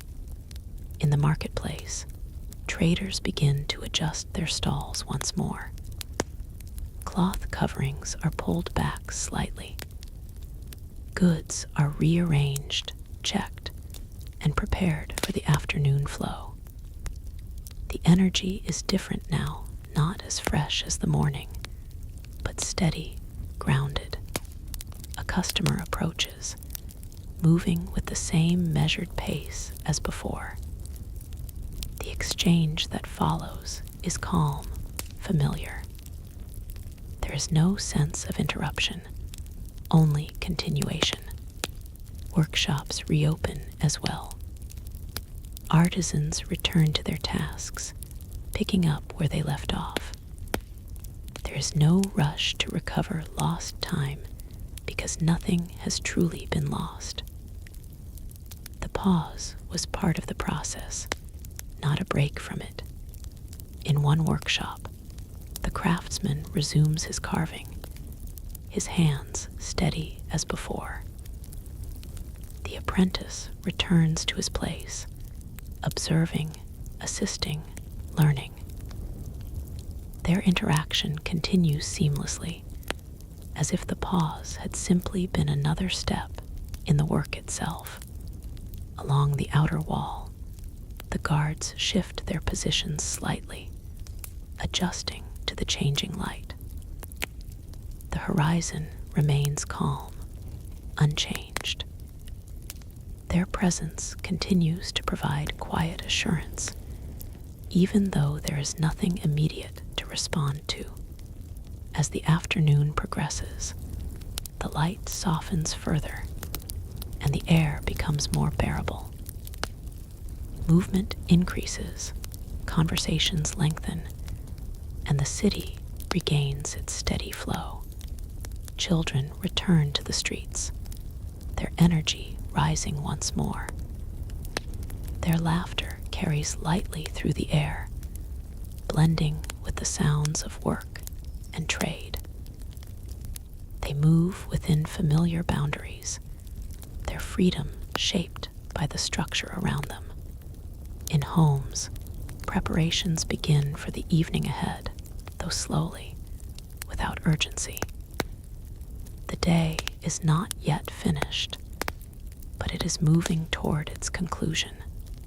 What becomes clear as this cycle continues is that Babylon does not resist change, it moves with it. Each phase of the day is accepted, integrated, and used to maintain balance. There is no struggle against the rhythm, no attempt to force constant activity or complete stillness. Instead, there is alignment, a quiet agreement between people, environment, and time. And in that alignment, the peace of Babylon remains steady, not dramatic, not loudly declared, but present, consistent, and deeply rooted in the way life is lived. As the sun begins its gradual descent, casting longer shadows once again, the city prepares to move gently toward evening, carrying with it the same calm that has defined every part of the day. And without interruption, without resistance, Babylon continues forward, its rhythm unbroken, its balance intact, and its quiet peace enduring into yet another evening. The long shadows of late afternoon begin to stretch across Babylon once again, slowly reshaping the city's appearance without changing its character. Walls that stood sharp under midday light now soften in tone, and streets that felt narrow under the heat begin to feel wider, calmer, more forgiving. This is the hour when the city feels like it is exhaling. The transition is not marked by any formal signal. No announcement, no sudden collective shift. Instead, it happens through countless small decisions made independently, but in harmony. A trader decides not to reopen a closed bundle. A worker finishes a final task, but chooses not to begin another. A conversation that might have continued ends naturally, without effort. In this way, Babylon moves as a whole, without ever being commanded as one. In the marketplace, the change is especially visible. Stalls remain open, but the intensity of activity has softened. The sharp bargaining of earlier hours is replaced by quieter exchanges. People linger slightly longer, but speak slightly less. The urgency of the morning has fully disappeared, replaced by something more measured. A merchant sits behind his stall, watching the flow of people with a calm expression. His goods are arranged neatly, though he no longer adjusts them as frequently. The afternoon sun casts a warm glow over everything, making even ordinary objects appear gently illuminated. He is not waiting for anything in particular. He is simply present within the rhythm of the day. A customer approaches, pauses, and examines an item carefully. There is no rush in the interaction. The merchant responds only after a brief silence, as if allowing space for consideration is part of the exchange itself. The agreement that follows is simple, almost routine. No tension arises, no hesitation lingers. Nearby, a group of children moves through the edge of the marketplace. Their energy is returning after the midday rest. They do not disrupt the space, they weave through it. Their presence adds a lighter layer to the atmosphere, a contrast to the steady seriousness of trade. One child carries a small object, perhaps traded or found, holding it carefully as if it has significance beyond its material value. Another follows closely, speaking in quick bursts that fade as they move farther down the street. Their footsteps echo briefly before dissolving into the broader sound of the city. Along the canals, water continues its uninterrupted journey. The flow is steady, neither faster nor slower than before. A few workers remain nearby, though their tasks are minimal now. Most adjustments were completed earlier in the day. Now, their role is simply to observe, to ensure that the system remains stable. One man stands at the edge of a channel, looking down into the moving water. His expression is neutral, neither concerned nor distracted. The canal does not demand constant attention, but it rewards occasional care. And so, he remains there for a moment, then shifts his gaze and continues walking. In the residential areas, activity begins to reappear in a softer form. Doors open more frequently. Courtyards become active again, but not with the intensity of morning work. Instead, there is preparation for the evening, simple, unhurried tasks that signal the next transition. A woman arranges items in her home, not because they are out of place, but because order itself is part of the rhythm. A man returns from a short walk, placing tools back in their designated area. These actions are small, yet they contribute to the sense that everything remains aligned. There is comfort in this predictability, not rigidity, but familiarity. As the sun lowers further, the light begins to shift again. It becomes warmer in tone, softer in edge. The city takes on a golden hue that makes even the simplest structures appear more defined, more present. Shadows grow longer, but they do not create tension. Instead, they signal continuity. In one courtyard, a group gathers for a brief conversation. There is no formal purpose to their meeting. They speak about the day, about small events, about nothing that requires urgency. Their voices rise and fall gently, never overlapping in a chaotic way. One person mentions a minor exchange from the marketplace. Another responds with a quiet observation about the weather. These exchanges are not trivial. They are part of maintaining connection. Through them, the sense of shared life is reinforced. Elsewhere, in a workshop now partially closed for the day, a craftsman examines his finished work. He turns it slightly in his hands, evaluating its shape under the changing light. There is satisfaction, but not celebration. The work is complete because it has reached its intended form, not because it is extraordinary.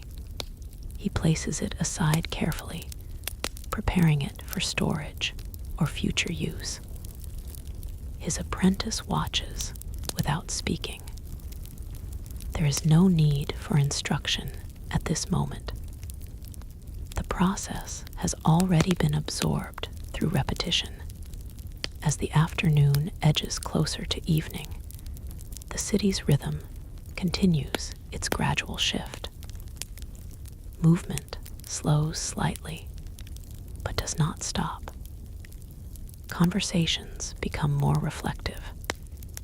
Tasks become more deliberate, as if each action is being placed gently into its final position for the day. At the outer walls, guards adjust their stance as the light changes.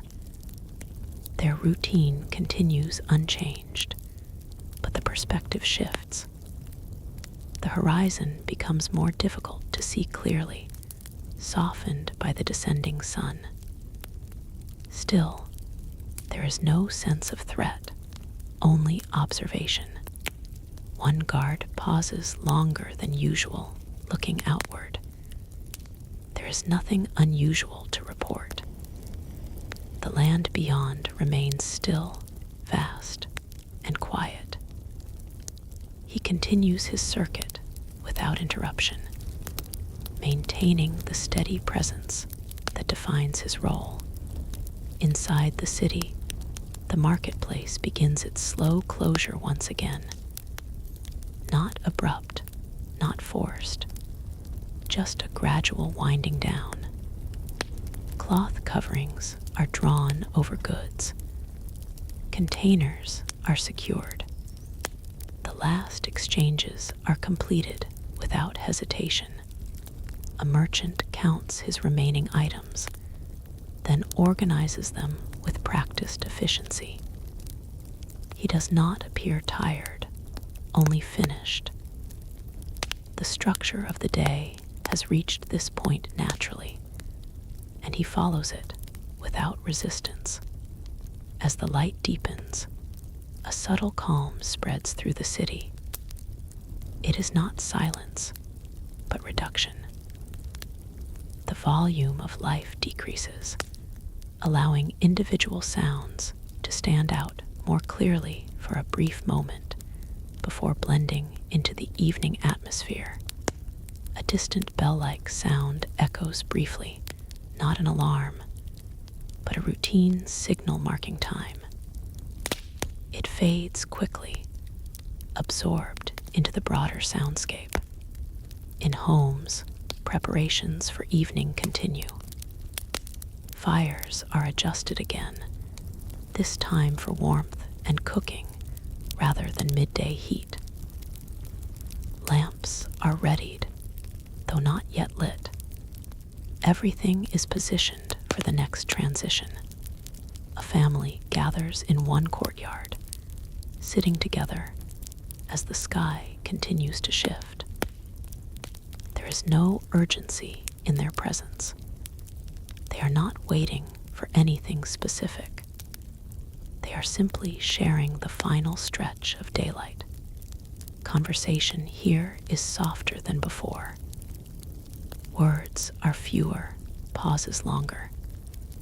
There is a sense of winding down, not just in activity, but in thought. The day is being reviewed quietly, internally, without need for explanation.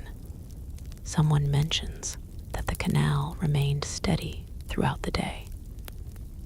Another notes that trade was smooth, without interruption. These reflections are simple, but they reinforce a shared sense of stability. As the sun lowers further, the golden tones begin to fade into deeper shades. The city prepares for its next transformation, not into chaos, not into silence, but into evening calm. And once again, the structure holds. The rhythm continues. The balance remains intact. Babylon moves forward not through dramatic change, but through gentle transitions that connect each moment to the next without breaking the flow. And as the last strong light of the day begins to soften into dusk, the city remains steady, quiet, and whole, carrying its peace forward into the approaching night without interruption. The last strong light of the day begins to fade into a softer glow, and Babylon slowly shifts into its most reflective state. This is not the abrupt ending of activity, but a gradual softening, as if the entire city is lowering its voice at once without being told to do so. Streets that were once filled with steady motion now carry only scattered movement, and even that feels lighter, more deliberate, more contained. The sky above deepens in color, moving from warm gold into muted amber, then into a quiet blue that signals the approaching night.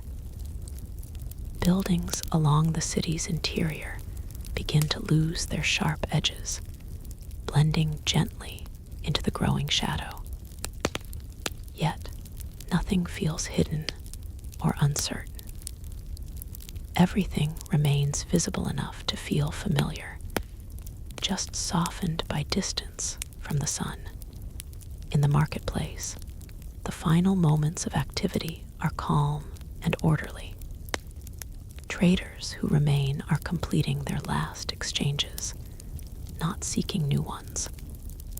Goods are being placed away with care, not urgency. There is no rush to leave, no tension in finishing. Instead, there is a shared understanding that the day has reached its natural conclusion. A merchant folds a piece of cloth one final time, smoothing its surface before placing it into a storage container. He pauses briefly, looking over the stall that has defined much of his day.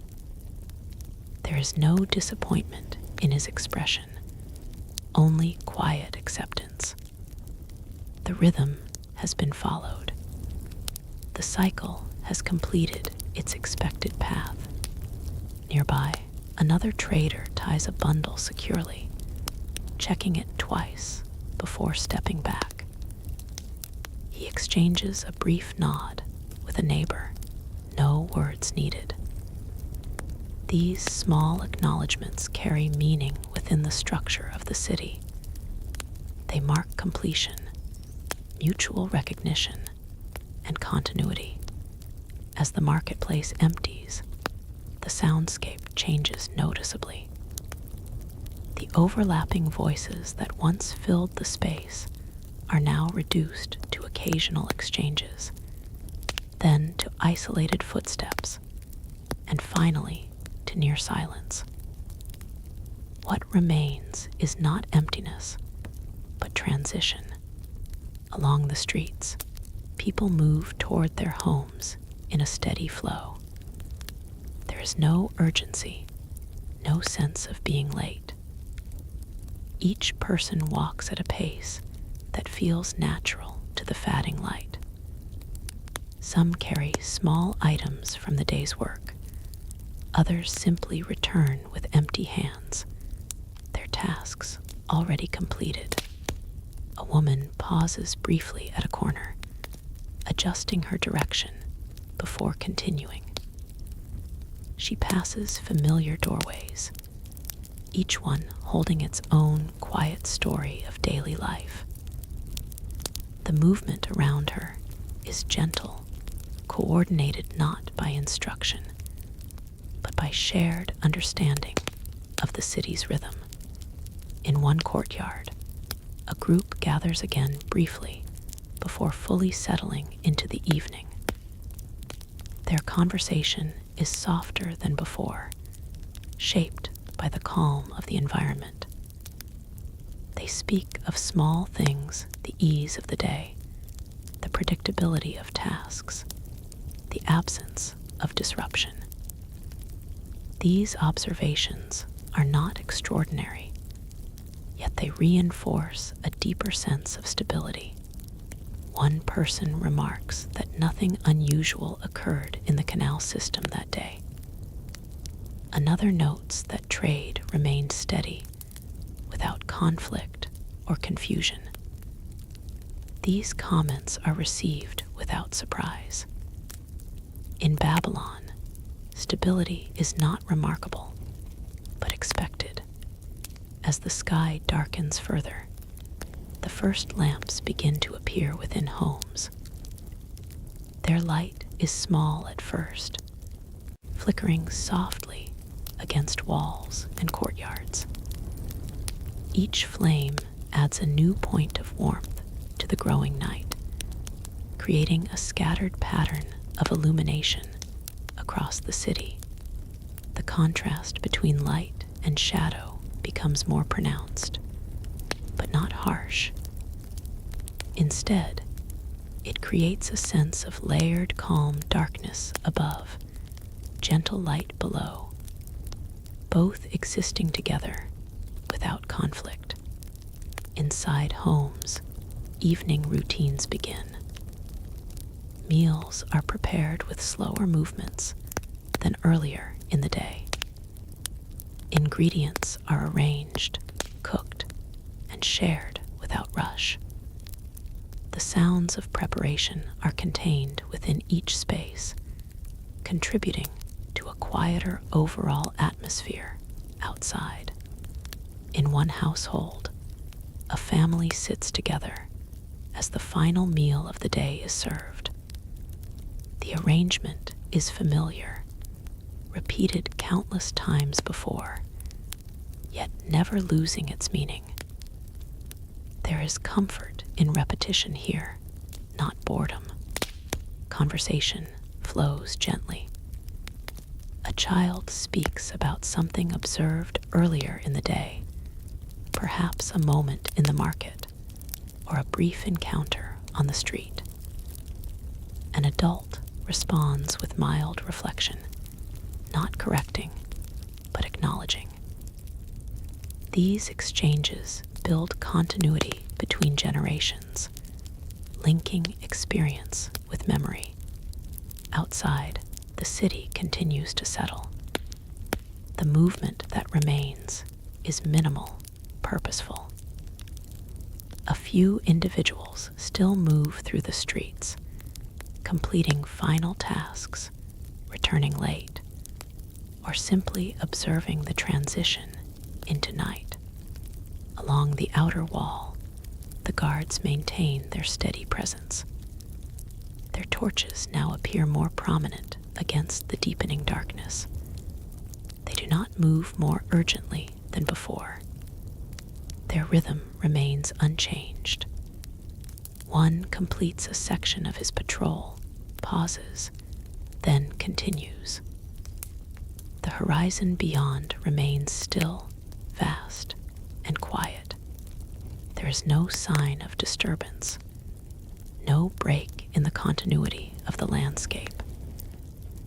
The world outside the city remains as it has been throughout the day, unchanging, distant, and calm. Inside the walls, the canals continue their steady flow. In the reduced activity of the evening, their presence becomes more noticeable again. The sound of moving water blends with the quiet of the night, creating a subtle background rhythm that persists regardless of human activity. In some homes, people remain awake slightly longer, sitting near lamps that cast soft light across walls and floors. These moments are unstructured, without specific purpose. They are simply part of the transition from day to night. A man sits near the entrance of his home, looking outward into the dim street. His posture is relaxed, his attention unfocused. He is not waiting for anything. He is simply observing the end of the day as it unfolds in front of him. Nearby, another household finishes its final preparations for rest. Lamps are adjusted, doors secured, and quiet conversation comes to a natural end. The space gradually shifts from shared activity to individual rest. As the night deepens further, the city reaches a point of near stillness. Not complete silence, but a reduction of sound so significant that each remaining noise becomes distinct. A distant step, a soft closing of wood, the faint movement of air across stone. The sky above is now fully dark, filled with stars that appear steady and unmoving. Their presence is constant, offering a sense of continuity that mirrors the city below. For those who notice them, they provide a quiet reminder of scale of time, extending far beyond a single day. Babylon at this hour feels neither active nor inactive. It exists in a state of rest that is complete but not final. The systems that sustain it do not stop. They simply slow, adjusting to the conditions of night. And within this balance, the peace of the city becomes most visible. Not in grand gestures, not in dramatic silence, but in the absence of disruption. In the way everything continues without strain, without conflict, without interruption. As the final lamps are dimmed and the last voices fade into quiet, Babylon settles fully into night once again. And under the vast, unbroken sky, the city rests in its steady rhythm, holding the same calm it has carried through every part of the day, ready, without resistance, for the cycle to begin again. The night settles deeper over Babylon, not as an abrupt closing, but as a gradual layering of silence upon silence. What was once a city of movement and light now becomes a collection of faint glows and shadowed outlines, held together by memory more than motion. The stars above seem sharper in contrast, as if the sky itself has stepped closer to observe the stillness below. Within the walls, most life has already withdrawn into rest. Doors are closed, lamps reduced to embers, or extinguished entirely. Yet the city is not lifeless. It breathes in a different way now, slow, subtle, almost invisible. A place that once expressed itself through sound and movement now expresses itself through continuity. A single figure moves along a narrow street, footsteps soft against the packed earth. There is no urgency in the pace. The person is not late, not lost, not searching. They are simply moving from one point of the city to another, as part of a routine that belongs fully to the night. From a distance, the sound of water in the canals continues its steady presence. It is quieter now, not because the flow has changed, but because everything around it has diminished. In the absence of competing noise, the water becomes more noticeable, almost like a heartbeat beneath the city's surface. In a small house near the inner district, a faint light remains. Inside, an older man sits alone, his posture relaxed, hands resting near a small clay tablet. He is not working urgently. Instead, he is reviewing what has already been written earlier in the day. His movements are slow, deliberate, as if the act itself is less about correction and more about reflection. He traces a line lightly with his eyes, then pauses. Nothing needs to be changed. The record is complete. Yet, he remains seated for a while longer, not because of obligation, but because this quiet moment has its own place within his routine. Outside, the guard on the wall continues his patrol. The night wind brushes against the stone, cooler now, carrying the faint scent of the surrounding land. He adjusts his cloak slightly, but does not break stride. His torch casts a limited circle of light that moves with him, briefly revealing sections of wall before letting them return to darkness. There is no tension in his posture, no expectation of immediate threat. His presence is part of the city's structure, not its reaction. He walks, pauses, observes, and continues. The rhythm is steady, unchanged from earlier hours, only quieter in its context. Far beyond the walls, the desert lies still under the same sky. It does not press against the city. It does not retreat. It simply exists alongside it, vast and unchanged. The wind moves occasionally, but even that movement feels restrained, as if respecting the calm established within the city. Inside Babylon, the few remaining lights begin to disappear one by one. A household finishes its final conversation and extinguishes its lamp. Another settles into complete darkness, their day fully concluded. Each extinguished light marks not an ending, but a continuation of the larger cycle. In one courtyard, a man remains seated alone for a while longer. He looks upward, not searching for anything specific, but simply acknowledging the sky above. The stars are bright tonight, arranged in patterns that have been observed for generations. He does not interpret them with urgency.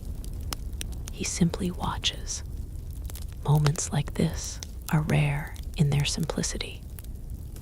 There is no task attached to them, no expectation of outcome. Yet they exist naturally within the rhythm of the city, like pauses between breaths. Eventually, he stands and returns inside. The courtyard is left empty, but not abandoned. It remains part of the structure of the home, part of the larger pattern of stillness that defines the night. As time passes, the city reaches its deepest point of quiet. Movement becomes almost imperceptible. Even distant sounds feel softened, as if the air itself has thickened slightly to absorb them. The boundary between individual spaces becomes less distinct, not physically, but in perception. Babylon at night does not feel divided. It feels unified in stillness. The canals continue their flow without interruption. This is perhaps the most constant presence in the entire city.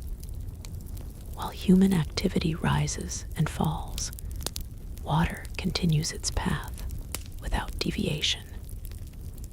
It moves through channels carved long ago, guided by systems that require only occasional attention.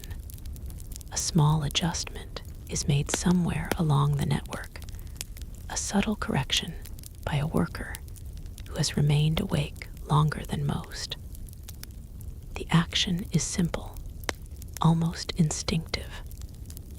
A barrier shifted slightly, allowing water to balance more evenly between paths.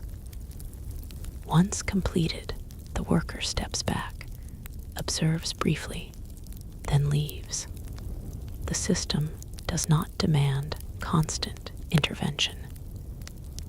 It relies instead on accumulated care, repeated over time, until it becomes self-sustaining in appearance. In the quietest hours of the night, Babylon feels less like a place of individual activity and more like a single, continuous organism at rest. Each household, each street, each structure contributes to a shared stillness. There is no sense of instability in this state. On the contrary, it feels complete, not because nothing can change, but because everything is in its appropriate place for the moment. The guard on the wall completes another section of his route. He pauses briefly, looking outward into the darkness. The horizon remains unchanged. There is nothing to report, nothing to interrupt the rhythm of the night. He continues forward. Within the city, sleep deepens across nearly every home. Breathing becomes the dominant presence, soft and regular. Dreams replace thought. Awareness fades into rest. And yet, even in this reduced state, the structure of Babylon does not dissolve. It holds. The walls remain firm. The canals continue their flow. The guards maintain their watch. The city does not rely on constant action to exist. It relies on continuity. As the night reaches its most silent point, the sense of time becomes less distinct. Minutes do not feel separate. Instead, they blend into a single extended moment of calm.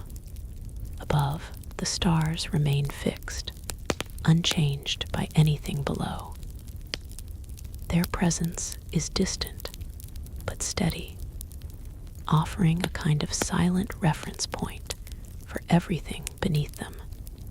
Babylon, in return, mirrors that steadiness in its own way, not through brightness or noise, but through restraint.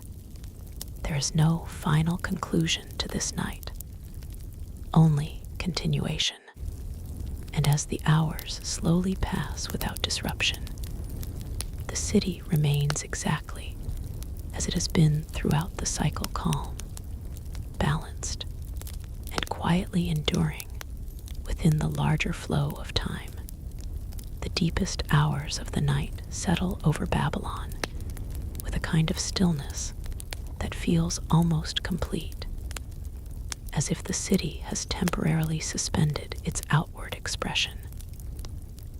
Yet, beneath that silence, everything remains intact, structured, connected, and quietly alive in ways that are no longer visible, but still deeply present.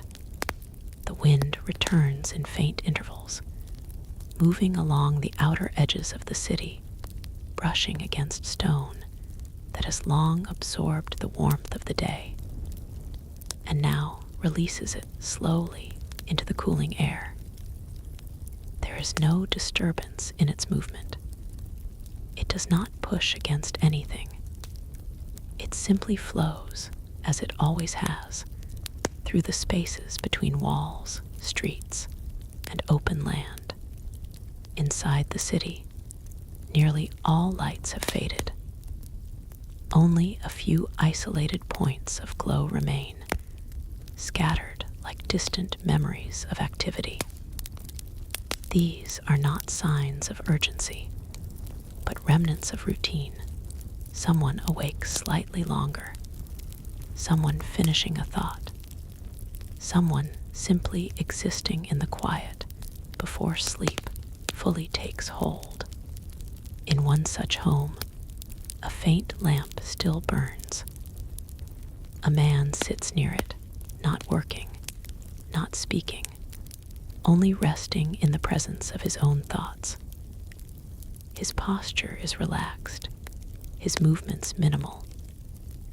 The light casts soft shadows across the walls, shifting slightly whenever he breathes or adjusts his position. There is no pressure to extinguish the lamp immediately. Time here does not feel strict. It flows in a way that allows moments to stretch gently before they end. Eventually, he reaches out and dims the flame, leaving the space in darkness that feels natural rather than abrupt. Outside, the guard on the wall continues his slow, methodical circuit. The torch he carries is now more symbolic than functional. The night is stable enough that visibility is not the concern it might have been in a more uncertain world. Still, the ritual continues, unchanged, reinforcing the rhythm that holds the city together. He pauses briefly at a corner of the wall, looking outward. The desert beyond is indistinct, a dark mass beneath an even darker sky. There is no movement, no change, only distance, only space. He does not linger long. The patrol continues, step by step, familiar and uninterrupted. Below him, within the streets, silence has become more uniform. It is not the absence of sound alone, but the absence of expectation. Nothing in the city calls for response at this hour. Everything that needed attention has already been addressed or intentionally set aside for later. The canals continue their slow, unwavering movement. Even in the quietest part of the night, water does not pause. It follows its course through carefully shaped channels, guided by gravity, structure, and long-established design. Occasionally, a faint ripple breaks the surface, catching what little light remains and scattering it briefly before it disappears again. At a small junction in the canal system, a worker makes a final check before resting. His presence is brief, almost invisible in the scale of the city. He observes, adjusts a minor imbalance, then steps back. There is no record made, no announcement. The correction becomes part of the system instantly, absorbed into the flow without acknowledgement. This quiet maintenance reflects something essential about Babylon. Stability is not maintained through constant attention alone, but through repeated, quiet acts that accumulate over time.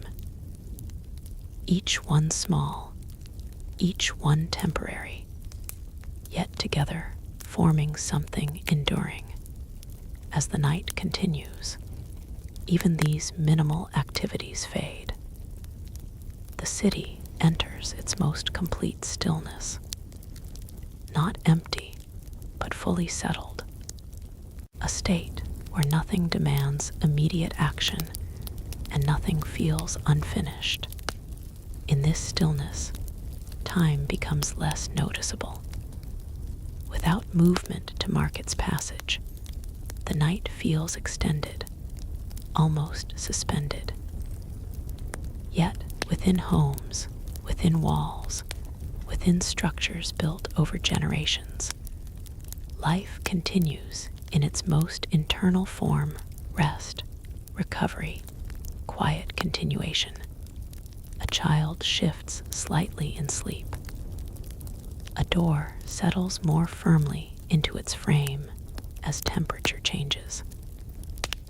A distant fabric rustles softly in a breeze that barely enters a courtyard. These are the smallest expressions of a city that is still alive, even when it appears motionless. Above, the stars remain unchanged. Their positions are steady, indifferent to the cycles below. Yet, for those who have observed them over time, they provide a sense of continuity that mirrors the city itself. Not active guidance, but silent presence.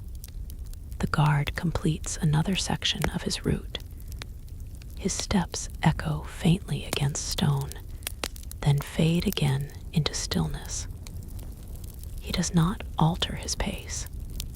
There is no reason to. The night remains consistent, predictable, and calm. In the distance, beyond the city, the land stretches endlessly. It does not react to Babylon's presence. It simply exists alongside it, vast and unmoving. The boundary between city and wilderness is clear in structure, but not in tension. Both occupy their space without conflict. As time continues, the sense of separation between moments begins to blur. The night is no longer measured in segments of activity or rest. It becomes a continuous state, uninterrupted, and even like a long breath held without strain. Within this extended stillness, the city maintains its form effortlessly. There is no collapse into disorder, no hidden instability waiting to emerge. Everything that sustains Babylon is already in motion, even when unseen. The canals flow, the walls stand, the structures remain aligned, and the people, now asleep or resting, continue to be part of that system, even in their absence from visible activity. Eventually, Even the guard's movements slow slightly as he reaches the quieter phase of his watch. There is no change in duty, only in perception. The night feels deeper, denser, more complete. He pauses once more, not out of concern, but out of habit. The horizon remains unchanged. The city remains secure. He continues, and so the night stretches forward, uninterrupted, unchallenged, and undisturbed, not because nothing exists within it, but because everything within it has found its place. Babylon does not sleep as something that has stopped. It sleeps as something that continues in another form, quiet, stable, and enduring. And as the final hours of darkness pass without disruption, the city remains exactly as it has been throughout the cycle, steady, balanced, and deeply at peace within the long, unbroken rhythm of time. The final stretch of night in Babylon does not feel like an ending. It feels more like a deep pause held carefully between one cycle and the next, a moment where the city is neither fully absent nor fully present in action, but balanced in a quiet in-between state that sustains everything without effort. The darkness is still complete, but no longer heavy. It has softened, as if it has settled into itself. The stars above remain fixed, unchanged, but the sky now carries the faintest suggestion that something is about to shift. Not yet dawn, not yet movement, only anticipation without urgency. Inside the city, silence remains the dominant presence. Yet even this silence has layers. It is not a single flat absence of sound, but a combination of reduced activity, distant stillness, and the natural quiet that comes when a large system rests in coordination. In a small home near a narrow street, a man turns slightly in his sleep. The movement is subtle, almost imperceptible. The bedding shifts softly. There is no disturbance, no interruption of rest. Around him, the space remains calm, shaped by hours of uninterrupted quiet. Nearby, a clay pot placed beside a wall cools further as the night air continues to pass through the city. Its surface holds the memory of earlier heat from cooking, now slowly fatting into the temperature of the surrounding environment. These small transitions happen everywhere, unnoticed but constant. At the outer wall, the guard continues his patrol. His torch is now dimmer than before, adjusted to conserve fuel as the night progresses. His steps are unchanged in rhythm, but the feeling of the night has shifted slightly. It is deeper now, but also nearing its release. He pauses at a familiar point along the wall. This pause is part of his routine, not a reaction to anything. From here, he looks outward into the vast darkness beyond the city. The land stretches endlessly, uninterrupted by light or movement. It is a presence that is always there, but rarely changes. He does not stay long. The patrol continues. The structure of his duty remains consistent, reinforcing the broader structure of the city itself. Even in near total stillness, there is order, Below, in the canals, water continues its slow passage. The sound is faint, almost absorbed by the night itself. Yet, it remains one of the few constant indicators that time is still moving. The flow does not accelerate or slow. It simply continues, shaped by gravity and guided channels, indifferent to the hour. At a junction point, a slight adjustment in flow occurs naturally as water redistributes itself through connected paths. No intervention is needed. The system has been designed to allow such balance to occur with minimal correction. This self-adjusting nature is part of what maintains stability even when human attention is reduced. Across the city, the remaining traces of light are nearly gone. Only a few faint glimmers remain, barely visible from a distance. These are not signs of activity, but remnants of presence, small moments that extend slightly beyond sleep before fully dissolving into night. Within homes, people rest in varying depths. Some are in deep sleep, others in lighter rest, but all are within the same overarching stillness.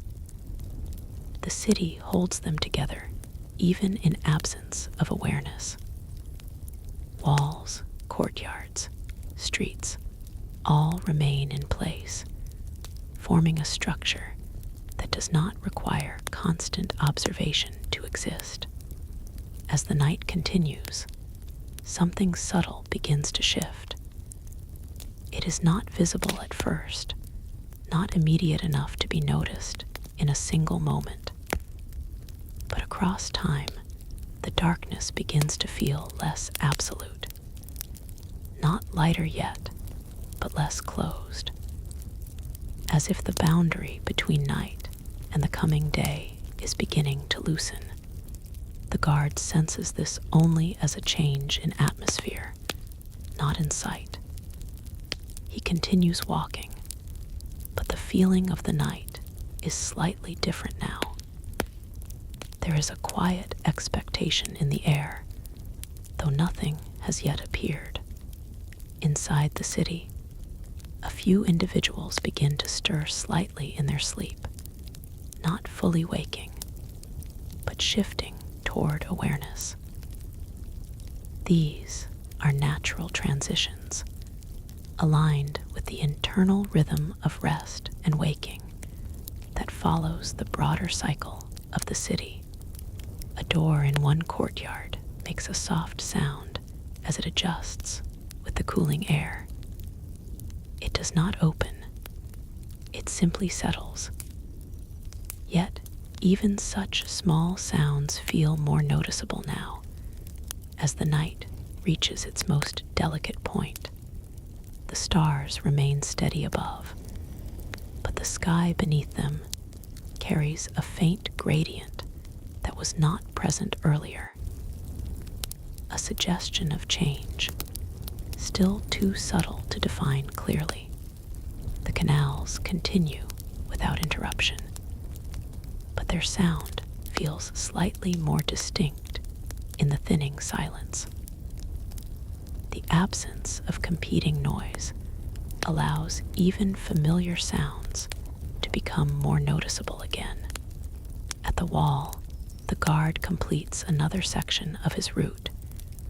His movements remain unchanged, but his awareness shifts slightly. The night is still present, but it is no longer at its deepest point. Something is beginning to turn. He pauses again, this time looking not only outward, but also inward toward the city. Everything remains as expected. No disturbances, no irregularities, only continuity, and yet continuity itself. is about to shift. Within homes, the first true signs of approaching dawn begin to appear. Not light yet, but anticipation of light.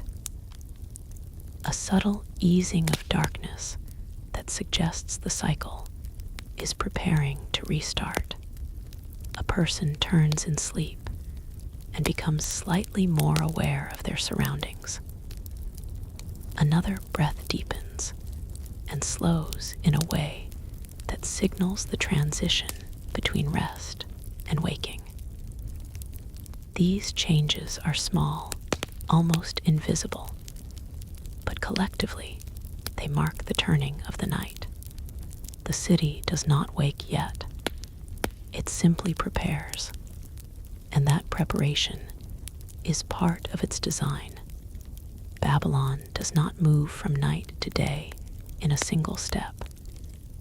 It transitions gradually, allowing every part of itself to adjust without disruption. This slow shift is what maintains its balance. Not sudden change, but continuous alignment. The darkness still holds, but it is no longer absolute. The edge of it begins to soften. The guard resumes his walk. The canals continue their flow. The city remains still, but not static. And somewhere beyond the horizon, the faintest suggestion of returning light begins to gather, not yet visible, but already present in the structure of time itself. Babylon waits, not in anticipation, but in rhythm, because in this place, even the end of night is not an ending. It is only the next continuation. The first real hint of dawn does not arrive as light, but as change, so subtle that the city does not react to it. It simply adjusts within it.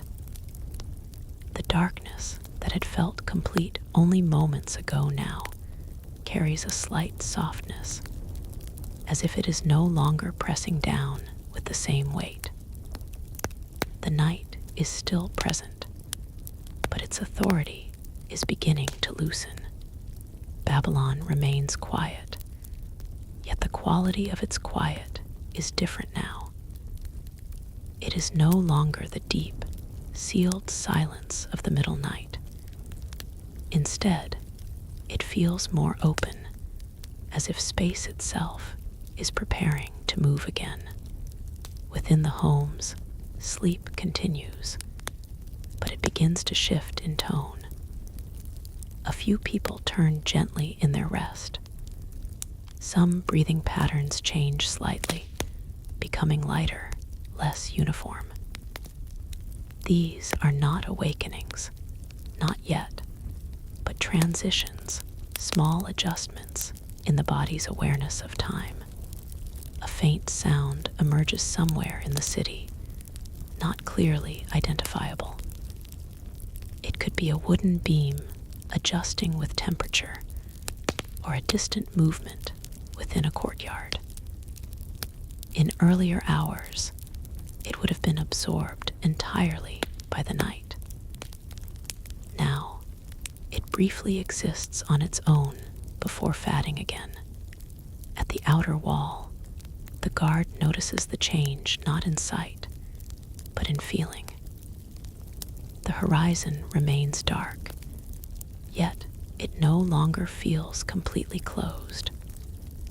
There is a subtle openness to it, a suggestion that the night is no longer expanding, but receding. He continues his patrol without altering pace. His movements remain consistent, but his awareness is slightly more alert. This is not because of danger, but because transition itself requires attention. The shift from night to day is never sudden, but it is always observed. Far beyond the walls, the desert remains still. Yet, even there, the quality of darkness feels different. The wind is lighter now, moving in softer intervals. It no longer carries the deep stillness of midnight, but something closer to waiting. Inside the city, the canals continue their steady flow. Water moves through channels shaped long before this night began, guided by structure rather than intention. Yet, in the quieter atmosphere, the sound of water feels more present again, re-entering awareness as other sounds diminish further. A slight ripple passes through one section of the canal system, not caused by disruption, but by natural redistribution. The system corrects itself continuously, maintaining balance without visible effort. This quiet stability is one of the unseen foundations of Babylon's calm. In a small courtyard, a man who has been resting lightly opens his eyes briefly. He does not rise. He does not speak.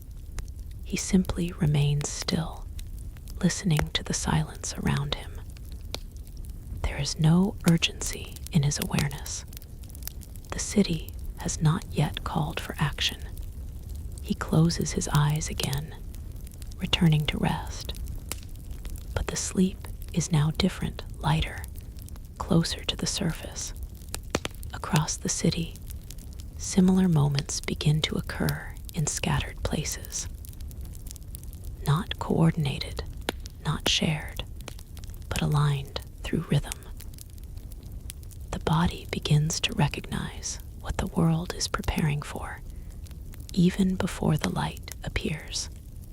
The sky above begins to show the faintest gradient. Not color yet, but a reduction in depth. The darkness is no longer uniform. It carries variation now, subtle layers that suggest movement behind it. The guard pauses at a familiar point along the wall. He looks outward for a longer moment than before.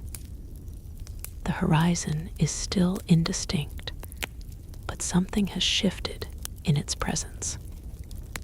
The night is no longer at its deepest point. It is beginning to withdraw. He resumes walking. Within the city, a few more signs of early activity appear. A door opens slightly, then closes again. A vessel is adjusted inside a home. A faint glow appears as someone briefly lights a lamp, then dims it again after checking something in the room. These are not acts of full awakening. They are adjustments to the changing state of time. The canals continue their motion, unchanged. Yet the sound of water now feels more distinct again, as if the world is gradually allowing itself to be heard more clearly.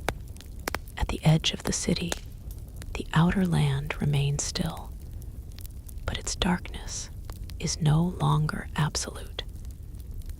There is a thinness to it now, a sense that it is being lifted rather than broken. The transition is not fast.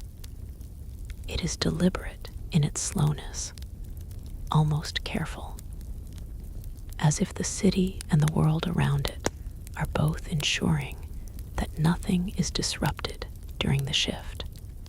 Inside homes, sleep begins to lighten further. People are still resting, but awareness is closer to the surface. The boundary between rest and waking becomes thinner, though it has not yet been crossed. A man turns in bed and pauses, not yet waking, but no longer fully asleep. A child stirs slightly, then settles again. These small movements spread across the city like quiet signals that the cycle is approaching its next phase. At the wall, the guard completes another section of his patrol. The torch he carries is now less about illumination and more about presence. The night no longer requires strong light to be understood. It is fading in its own way. He stops briefly and looks toward the interior of the city. Everything remains intact. Everything remains stable. Yet the feeling is no longer that of night holding the city, but of night preparing to release it. The first hint of true dawn is still not visible, but it is now inevitable. The darkness is no longer dominant. It is becoming transitional. The sky continues its slow shift, almost imperceptible unless watched carefully over time. What was once deep black now holds faint structure. What was once complete stillness now contains subtle movement. Babylon remains quiet, but it is no longer fully at rest. It is preparing, not through command, not through urgency, but through rhythm that has repeated so many times it no longer needs instruction. The canals flow, the walls stand, the people sleep lightly, and the city waits, not passively, but naturally, for the moment when night will finally loosen its hold completely. The transition is not complete yet, but it has already begun. And as the last phase of darkness continues to thin, Babylon moves steadily toward the return of light, carrying its calm forward without breaking, without resisting, and without forgetting the rhythm that defines it. The thinning darkness over Babylon continues its slow transformation, not disappearing, but reshaping itself into something more fragile, more transparent.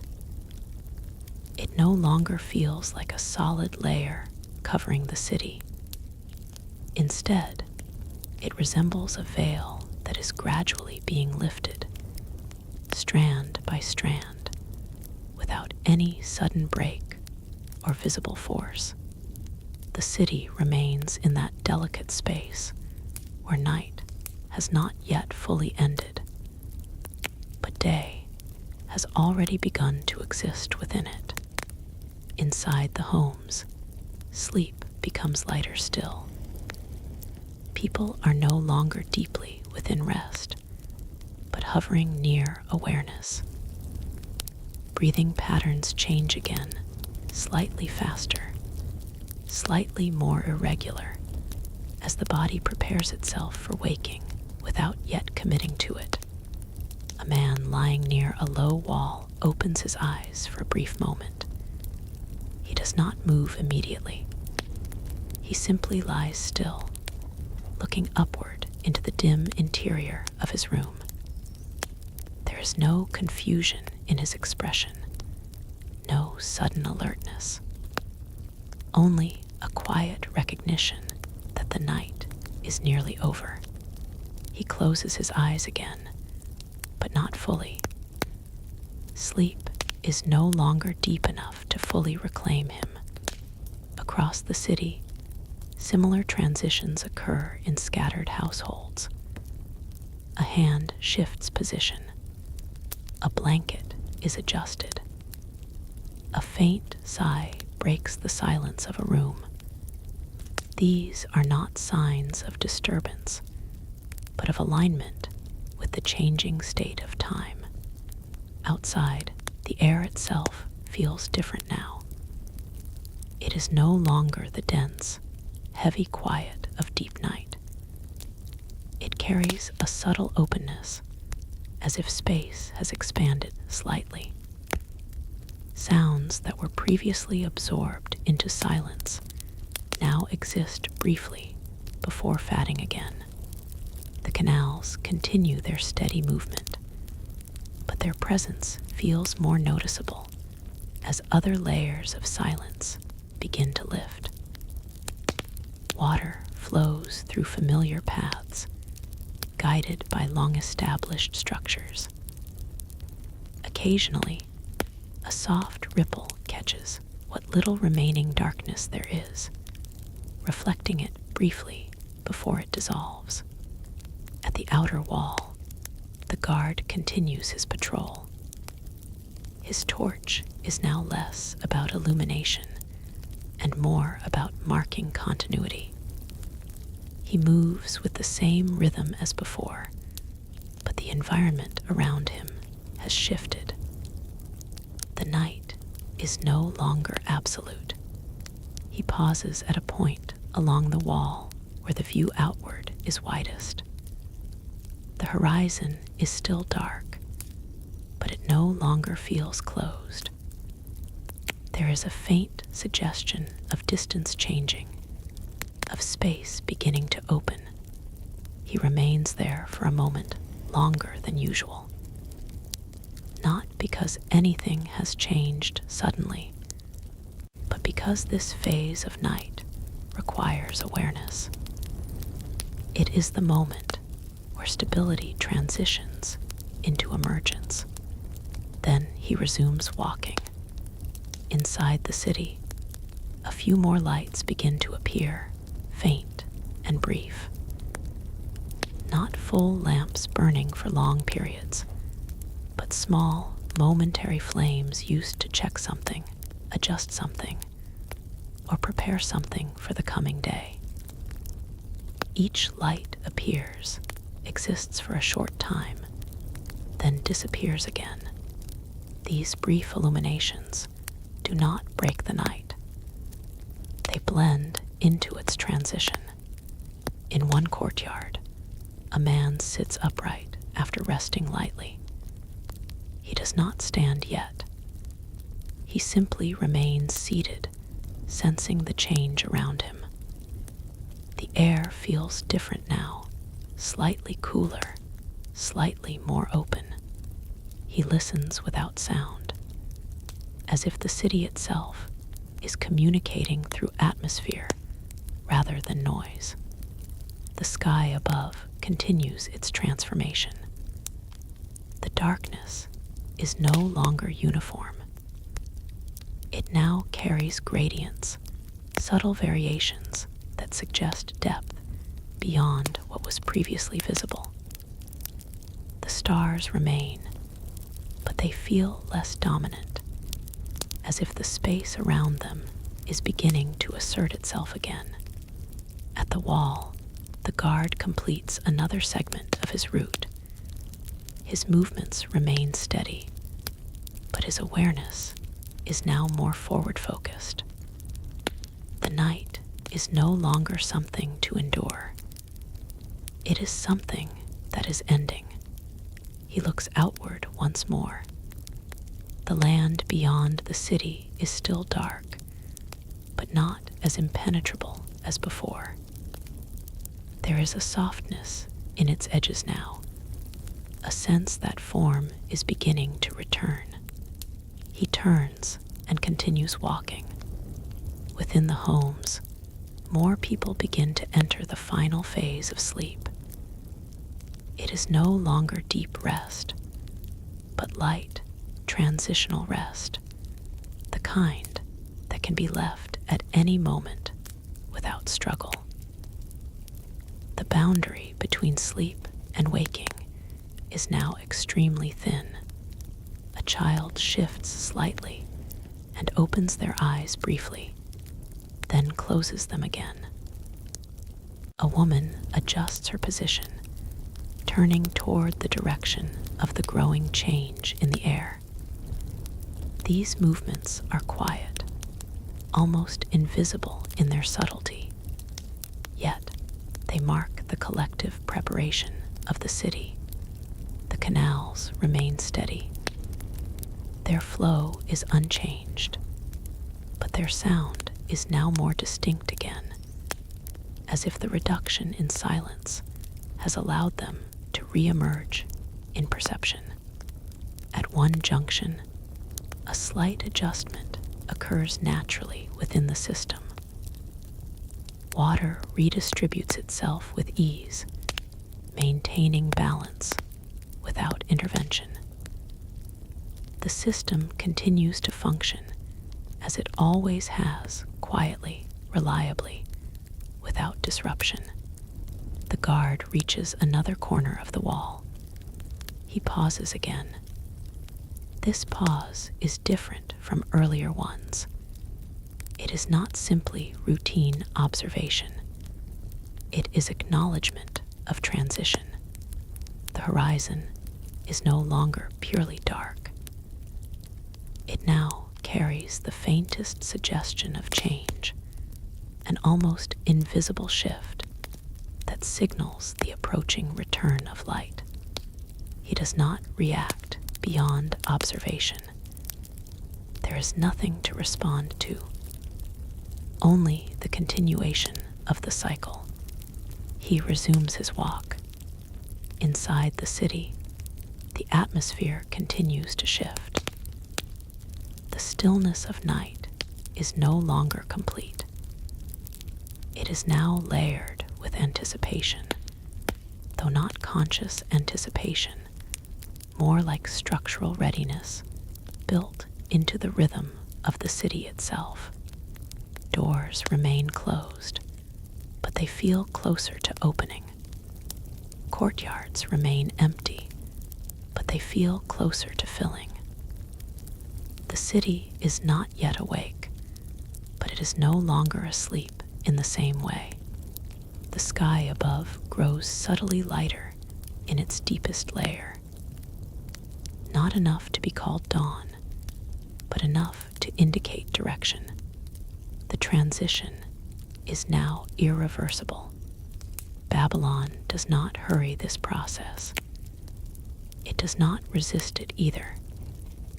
It simply moves with it, as it always has, through countless repetitions of the same cycle. The canals continue their flow. The walls remain steady. The guard continues his patrol. And within the homes, sleep begins its final release, not ending abruptly, but loosening gradually, like something that has fulfilled its purpose and now steps aside for what comes next. The night is still present, but it is no longer in control. And as this final stage of transition continues, Babylon stands quietly at the threshold between darkness and returning light, holding its balance exactly as it always has, steady, uninterrupted, and deeply aligned with the rhythm of time itself. The final boundary between night and dawn begins to dissolve in Babylon, not with any visible rupture, but with a quiet surrender of darkness to something softer, more open, more patient. The sky no longer feels sealed. It feels like it is being gently loosened from within. There is still no full light, but the absence of darkness has already begun. Within the city, sleep is now thin, fragile, and easily interrupted. People are no longer deep within rest. They are hovering at its edge, where awareness and sleep overlap. The city as a whole exists in this in-between state, neither fully asleep nor fully awake, but transitioning with quiet coordination. A man in a small home near a narrow street opens his eyes again, this time remaining awake. He does not rise immediately. He simply lies still, observing the faint change in the atmosphere. The room is dim, but not completely dark anymore. There is a subtle suggestion of depth returning to space. He exhales slowly and sits up. Around him, nothing has changed abruptly, but everything feels slightly different. That difference is enough. Elsewhere in the city, similar awakenings begin to occur in scattered patterns. Not synchronized, not commanded, but naturally aligned. One person sits up. Another opens a door slightly to feel the air. Another simply shifts from deep rest into light awareness. These movements are small, but together they signal the final approach of morning. At the outer wall, the guard continues his steady circuit. The night is now at its weakest point, no longer holding the city in full shadow. The horizon is no longer fully dark. It carries a faint gradient, barely visible, but undeniable to someone who has watched the night dissolve many times before. He pauses again at a familiar point. This pause is longer than before, not out of caution, but observation. The transition is now complete enough to be recognized, but not yet finished enough to be named. The city is on the edge of waking. He resumes walking. Inside Babylon, faint sounds begin to return. Not loud sounds, not disruptive ones, just the earliest indicators of movement. A wooden door adjusts in its frame. A container is lifted and set down carefully. A distant footstep crosses a courtyard. These sounds do not break the silence. They reshape it. The canals continue their steady flow. But now, their presence is joined by the returning awareness of human activity. Water and life begin to share the same perceptual space again, just as they do every morning. In one home, a woman stands quietly in the dimness of early dawn. She does not light a lamp. She does not need to. The light is beginning to return on its own. She moves with calm familiarity, preparing the first simple tasks of the day. Her movements are unhurried. There is no urgency in the city yet, only readiness. Outside, the sky continues its transformation. The deepest darkness has now softened into a muted gray-blue.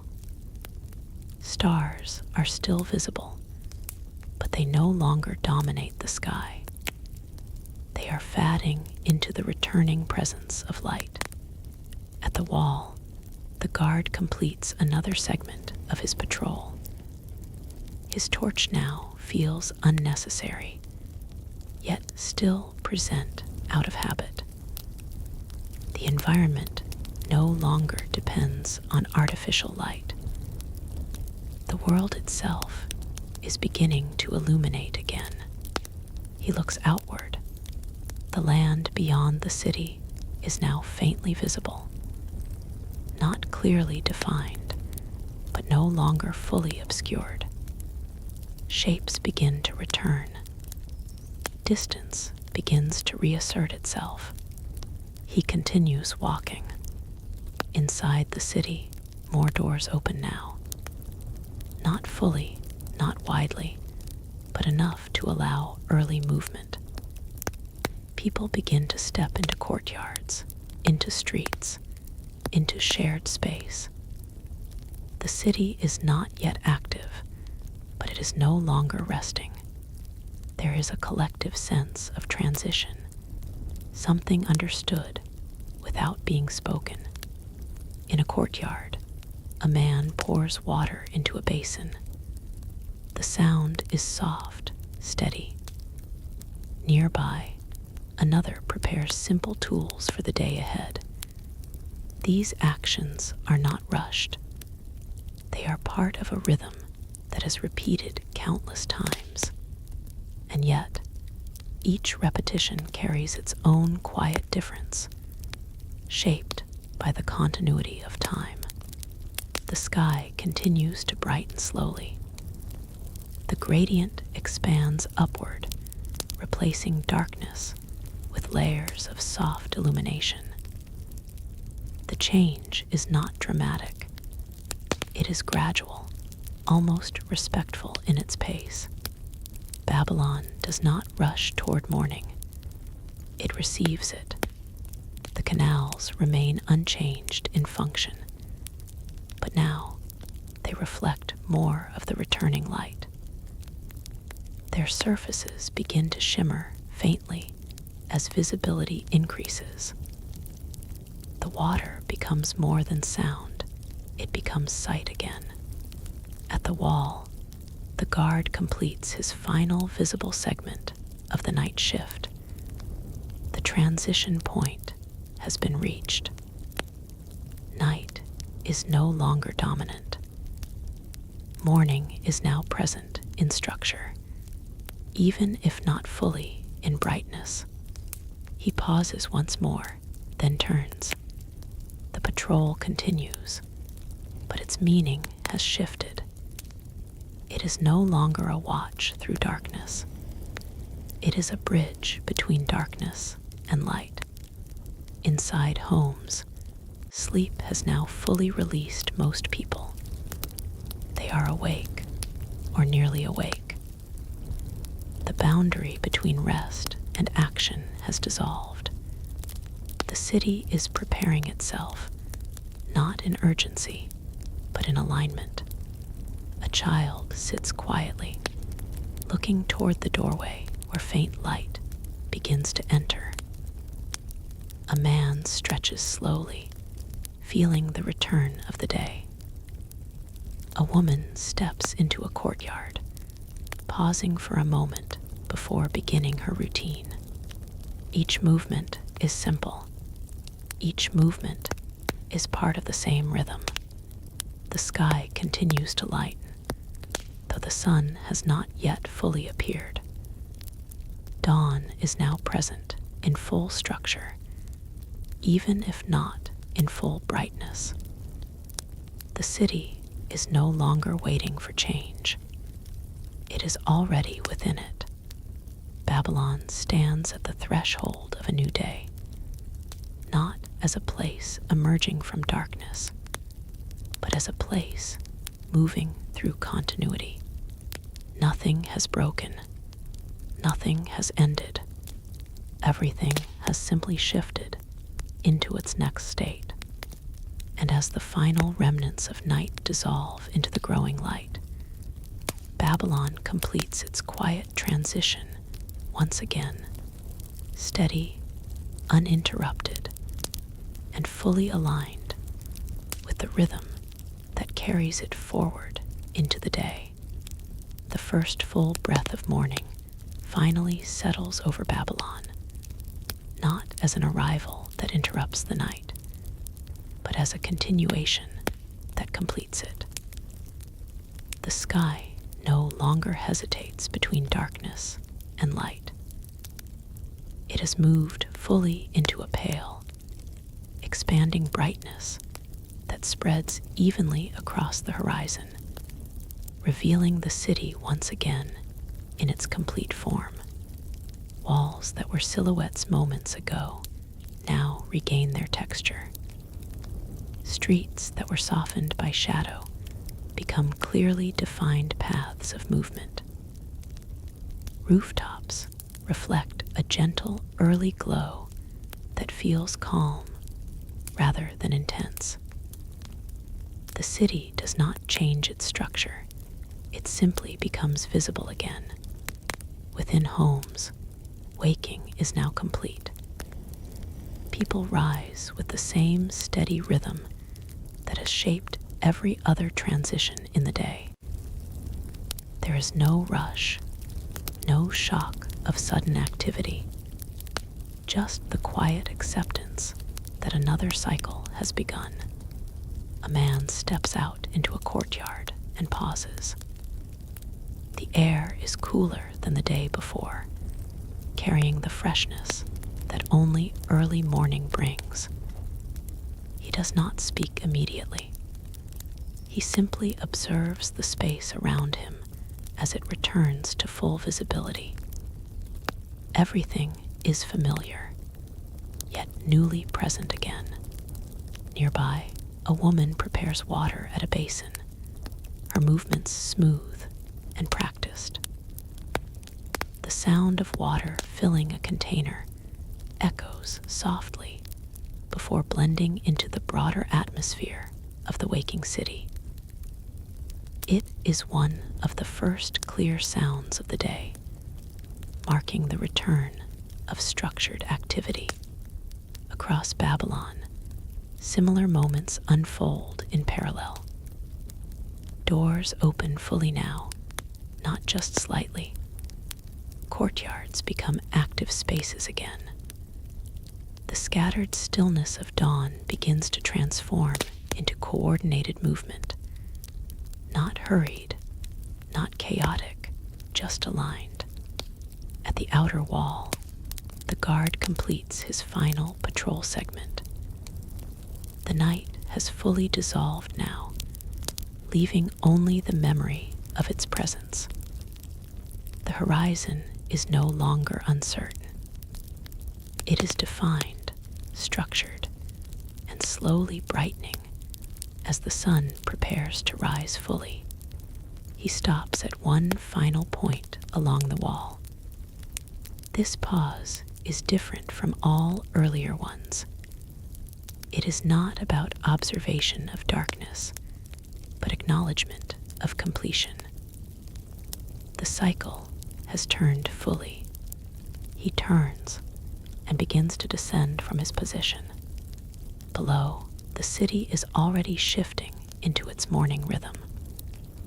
The marketplace begins its earliest phase of preparation. Stalls are opened again, coverings removed, goods arranged with careful attention. The difference between this moment and earlier in the cycle is not in structure, but in energy. Everything feels newly reset. A merchant lifts a wooden frame and places it upright. He checks its stability, adjusts its position slightly, then steps back. The action is simple, but it carries the beginning of economic flow for the day. Soon, exchanges will resume, conversations will begin, and the steady pattern of trade will return. Nearby, another trader organizes containers of grain, ensuring they are properly placed and accessible. There is no urgency in his movements. The system is already stable. His role is simply to continue it. As the light strengthens, more people enter the streets. The movement is still gentle, but it is increasing in density. Individuals become groups. Groups become patterns. Patterns become the early structure of a fully active city. In one courtyard, a child watches the changing light with quiet attention. The morning sky is no longer gray. It carries a soft, warm tone that signals the full arrival of day. The child does not speak, but observes carefully, absorbing the transition as something natural and expected. A nearby adult prepares tools for work, placing them in order with practiced efficiency. Each object has its place. Each action follows a familiar sequence. The repetition of this order is what allows the city to function without disruption. Along the canals, water reflects the now stronger light of morning. The surface is brighter, more visible, carrying the movement of both flow and reflection. Workers return to their positions along the edges, checking, adjusting, and confirming that everything remains stable. One man kneels briefly to inspect a channel. After a moment, he stands again. No adjustment is needed. The system continues to function as expected. He moves on to the next point without delay. In the temple area, early visitors begin to arrive. Their movements are quiet, respectful, aligned with the calm beginning of the day. There is no ceremony in progress at this moment, only presence. The space remains steady, as it always has, forming a constant point within the changing rhythm of the city. A man sits briefly within the shaded area of the temple structure. He does not speak or engage in ritual. He simply remains still for a moment before continuing on his way. This pause is part of his own rhythm, not a requirement of the space. As the sun continues its slow rise, the city becomes fully active. The earlier softness of morning transitions into clearer structure. Movement becomes more continuous.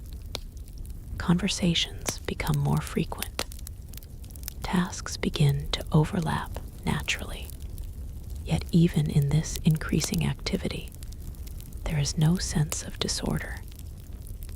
Babylon does not shift from calm to chaos. It shifts from calm to structured flow. At the marketplace, exchanges begin in earnest. Voices rise slightly, but remain controlled. Agreements are made, items are transferred, and movement continues without friction. The rhythm of trade resumes exactly where it left off the previous day, as if no interruption had occurred. In workshops, tools are picked up again. Work resumes not as a restart, but as continuation. Craftsmen and apprentices fall back into familiar patterns of action and observation. The continuity of skill ensures that nothing needs to be relearned, only resumed. The guard who ended his night shift now moves away from the wall, blending into the early morning activity.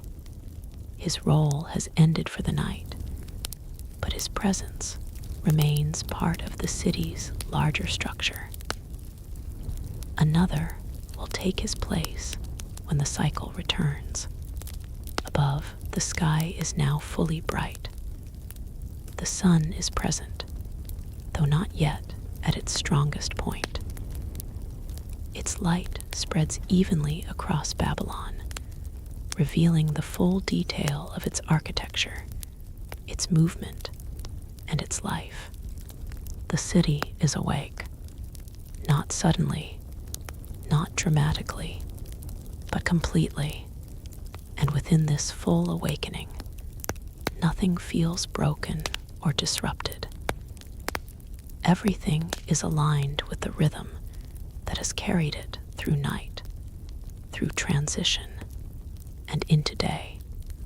Babylon continues forward, not as a place that resets each time, but as a place that flows continuously through its own cycles. And as the morning settles fully into place, the city moves into its next phase with the same quiet balance it has always maintained. Steady, structured, and uninterrupted within the long, unfolding rhythm of time. As the morning fully settles over Babylon, the city no longer feels like it is transitioning between states. It is now firmly within the structure of the day. Light spreads evenly across rooftops, courtyards, and streets, revealing the full texture of a place that has moved through night and dawn without breaking its rhythm.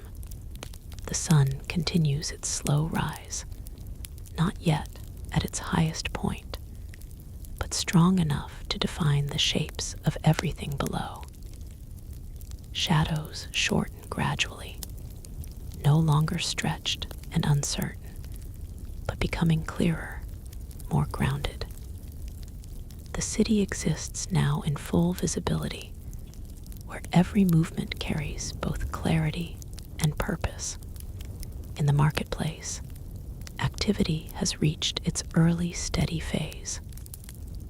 Traders are fully prepared now, with stalls arranged, goods displayed, and pathways between them open for movement. The earlier quiet preparation has given way to structured exchange. Voices are present, but controlled, forming a consistent background rather than overwhelming sound. A merchant greets a customer with a simple nod before presenting items for inspection. The interaction is familiar, almost ritualized in its structure. There is no need for lengthy explanation. Both sides understand the rhythm of trade that governs these exchanges. A brief negotiation follows, then an agreement is reached. The exchange is completed without tension. Nearby, another stall operates with similar steadiness. Items are weighed, examined, and transferred. Each action follows a sequence that has been repeated countless times before, yet never feels meaningless. The repetition itself is what gives it reliability. Children move through the edges of the marketplace again, but now their presence blends into the broader activity of the city. They are no longer part of the transition from rest to wakefulness. They are part of the day itself. Their movements are lighter, less exploratory, more integrated into the environment around them. One child pauses near a stall, observing the arrangement of objects with quiet curiosity. After a moment, they move on, following the flow of people through the space. There is no disruption in their presence. They exist within the structure of the city as naturally as any other movement. Along the canals, work has resumed fully. Water flows steadily through channels that define the agricultural and structural balance of Babylon. Workers stand at intervals along the system, not constantly intervening, but observing and adjusting when necessary. One man checks the edge of a channel, ensuring that flow remains balanced. He makes a small adjustment, then steps back. The system responds immediately, redistributing water smoothly. There is no visible effort in maintaining equilibrium, only occasional, precise correction. In residential areas, daily life continues with increasing clarity. Courtyards are active again, not with morning preparation, but with sustained activity. People move between tasks, carrying items, speaking briefly, and continuing forward. The rhythm of the day is now fully established, a woman organizes materials in a shaded space, arranging them according to use. Her movements are efficient, shaped by habit rather than instruction. Nearby, a man prepares tools for work, checking each one before placing it in order. These actions are small individually, but together they form the foundation of daily continuity. In the temple area, visitors continue to arrive in a slow but steady flow. The space remains calm, offering a contrast to the more active parts of the city. People enter, pause briefly, and then leave, carrying with them a sense of balance that fits into the broader rhythm of the day. One individual stands quietly near the intersection of the structure, not engaged in ritual, but simply present. There is no urgency in their posture. The stillness of the space allows for reflection without interruption. After a short time, they depart, rejoining the movement of the city outside. At the outer wall, guards have rotated positions. The night shift has ended completely, replaced by those who will continue watch through the daylight hours. Their role remains consistent, though the conditions have changed. The horizon is now fully visible, stretching clearly under the morning sun. One guard adjusts his stance, scanning the distant land beyond the city. There is nothing unusual. The environment remains stable, unchanged. His presence is part of a continuous system of observation that ensures the city remains secure without needing constant reaction. Inside Babylon, the soundscape has fully transitioned into daytime rhythm. The quiet of night is gone, replaced by layered activity, voices, movement, tools, and water. Yet even in this complexity, there is no chaos. Each sound fits within a larger structure that prevents overlap from becoming disorder. As the sun climbs higher, its light becomes stronger, revealing finer details across the city. Textures of stone, wood, and earth become more defined. The city feels fully present now, no longer transitioning, but functioning in its complete daytime form. In workshops, production has resumed at full consistency. Craftsmen shape materials with steady precision. Apprentices observe, assist, and learn through repetition. The process is continuous, not segmented. Work flows from one stage to the next without interruption. One craftsman pauses briefly to inspect his work under the changing angle of sunlight. After a moment, he continues without adjustment. The piece meets his expectation. There is no need to alter what is already aligned. Across the city, communication increases slightly, but remains measured. Conversations are purposeful, focused on tasks, trade, coordination, and observation. Even informal exchanges carry structure within them. Nothing feels unnecessary. The canals continue their essential role in sustaining the city. Water moves through them with unwavering consistency.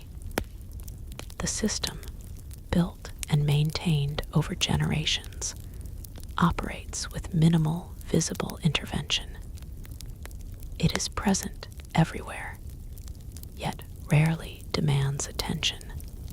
As the morning progresses, the city stabilizes further into its daily equilibrium. The earlier transitions of night and dawn now feel distant, almost abstract in comparison to the clarity of the present moment. Babylon is no longer shifting. It is functioning, and within that functioning, there is a quiet continuity that does not require recognition to exist. The city does not pause to acknowledge its stability. It simply continues within it. And as the sun rises higher, bringing the full strength of day closer, Babylon remains steady, aligned, and fully present within the ongoing rhythm that carries it forward, unbroken, uninterrupted, and quietly enduring through the flow of time. By the time the sun reaches its higher arc in the sky, Babylon has fully settled into the mature rhythm of its day. The early motion of morning has now stabilized into a steady, continuous flow of life. The city is neither accelerating nor slowing.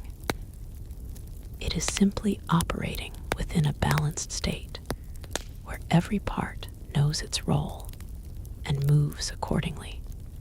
The light is now stronger, more direct, revealing the city in full clarity. Shadows are shorter, sharper, and more defined. They no longer stretch across long distances as they did during dawn and early morning. Instead, they remain close to their sources, moving only slightly as the sun continues its path. Across the streets, movement is consistent. People are no longer transitioning between rest and activity. They are fully within it. Every direction carries purpose toward work, toward trade, toward maintenance, toward daily coordination that sustains the structure of the city. In the marketplace, the earlier rhythm of exchange has matured into a stable flow of transactions. There is no longer the initial preparation of stalls or the gradual buildup of activity. Everything is already in motion. Traders stand in their familiar positions, and customers move through the space with practiced understanding. A merchant adjusts the placement of a few items, not because anything is wrong, but because small refinements are part of maintaining order. He speaks briefly with a customer, clarifies a detail, and completes an exchange without pause. The interaction is efficient, shaped by repetition rather than uncertainty. Nearby, another stall operates with similar steadiness. Goods are handled carefully, weighed accurately, and transferred without delay. The marketplace is not loud in a chaotic sense. It is layered with sound, voices, movement, transactions, all existing within a controlled structure that prevents overlap from becoming confusion. Children now move through the city with greater integration. They are no longer observers of transition or early morning activity. They are part of the ongoing day. Some accompany adults. Others move between familiar areas, learning the patterns of the city not through instruction alone, but through presence. One child pauses near a water channel running beside a street. They watch the movement of water for a moment, then continue walking. There is curiosity, but also familiarity. The city is not new to them. It is a lived environment, already understood in fragments that will gradually become whole over time. Along the canals, activity remains steady and essential. Water continues its uninterrupted flow, supporting both the agricultural areas beyond the walls and the internal needs of the city. Workers maintain their positions along key points, observing, adjusting, and ensuring balance where needed. A man checks a section where two channels meet. After a brief observation, he makes a small adjustment to a barrier. The water responds immediately, redistributing itself evenly. He does not linger. Once stability is confirmed, he moves on. The system is designed to function with minimal intervention, and his role is simply to ensure that it continues to do so. In residential districts, the structure of daily life has become fully active. Courtyards are in use for various tasks. People move between storage areas, preparation spaces, and shared areas with ease. Each movement fits into a broader pattern of sustained activity. A woman organizes materials in a shaded corner, sorting them according to use and frequency. Her actions are deliberate but unhurried. Nearby, a man repairs a small object using tools that have been passed down and maintained over time. These are not isolated actions. They are part of a continuous cycle of maintenance and use that keeps the household functioning smoothly. The temple area remains a quieter center within the city. Visitors arrive steadily, not in large groups, but in a continuous flow. Some remain briefly, others longer, but all move within the calm structure of the space. It serves as a point of reflection that contrasts with the more active zones of Babylon. One visitor stands near a shaded column, not engaged in ritual or conversation. They simply remain still for a short time before continuing on. The space allows for such pauses without interruption.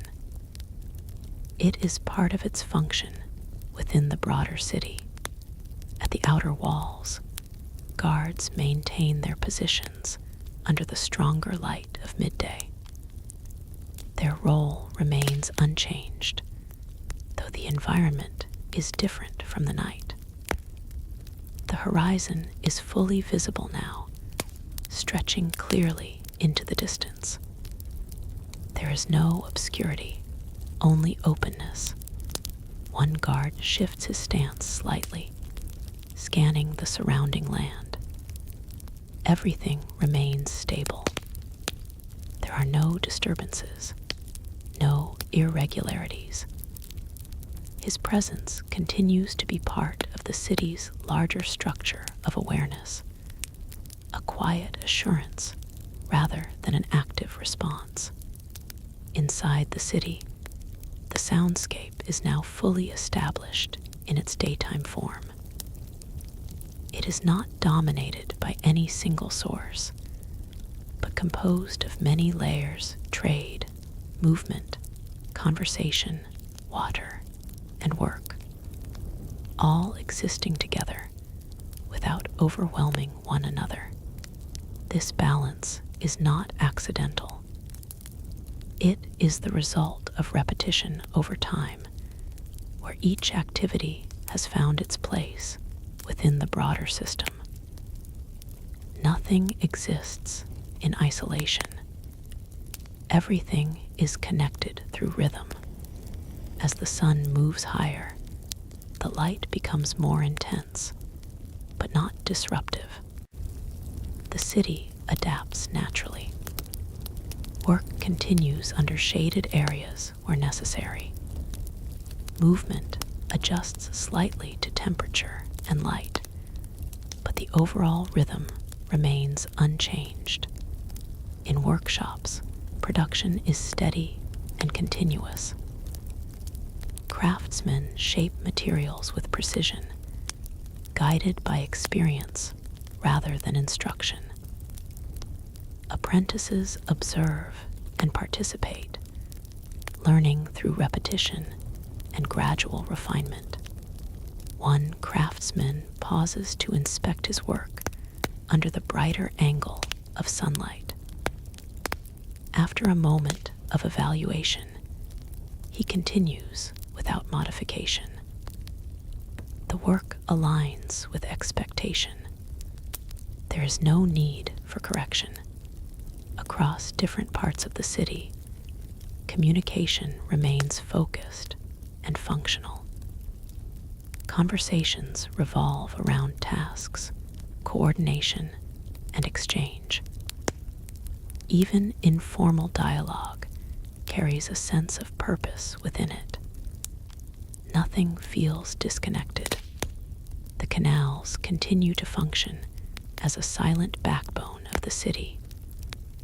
Their presence is constant, though rarely emphasized. Water flows through them without interruption, sustaining both visible and invisible aspects of life in Babylon. As midday approaches, the city maintains its equilibrium. There is no escalation, no decline-only continuation. The earlier transitions of night, dawn, and morning now feel distant, absorbed into the background of the day. Babylon exists now in its most stable phase of activity, not heightened, not reduced, simply balanced. And within this balance, every movement, every sound, and every structure continues to align with the rhythm that has shaped the city across generations. Nothing breaks, nothing pauses, everything continues. As the sun settles into its steady midday position over Babylon, the city reaches a phase of complete operational balance. The intensity of early activity has stabilized, and what remains is a sustained rhythm of life that neither rises nor falls abruptly. Everything now exists in continuity, measured, consistent, and deeply structured. The light is strong and clear, illuminating every layer of the city with precision. Stone surfaces reflect a steady brightness, and open spaces carry defined shadows that no longer stretch unpredictably. The environment is fully revealed, and in that revelation, there is no uncertainty, only presence. Across Babylon, movement continues without interruption, but it has become more efficient, more refined. People no longer move as part of transitions between states of the day. They move as part of an established system already in motion. In the marketplace, trade has reached its central flow. This is no longer the beginning of exchange or the preparation phase. It is the sustained core of economic activity. Traders stand in their positions with familiarity, adjusting only when necessary, responding to demand with practiced ease. A merchant carefully counts out goods for a buyer, ensuring accuracy not through hesitation, but through habit. The exchange is completed smoothly. There is no negotiation beyond what is necessary. Both sides understand the structure of the interaction. It is not improvised, it is maintained. Nearby, another stall functions with equal stability. Items are arranged not just for display, but for accessibility, allowing movement to remain fluid. Customers pass through the space in a continuous stream, stopping briefly, then moving on. There is no congestion, only flow. Children move through the marketplace as well, but their presence is no longer exploratory in the way it was earlier in the day. It is now integrated into the rhythm of the city. They observe, they move, they adapt to the structure around them. The city is not separate from their learning. It is the environment in which it occurs. One child briefly watches a transaction unfold, then continues walking. There is no interruption, only observation. The patterns of exchange, speech, and movement are gradually becoming familiar, absorbed through repetition rather than instruction. Along the canals, the system continues its quiet but essential function. Water moves steadily through its engineered paths, supporting both agricultural and urban needs.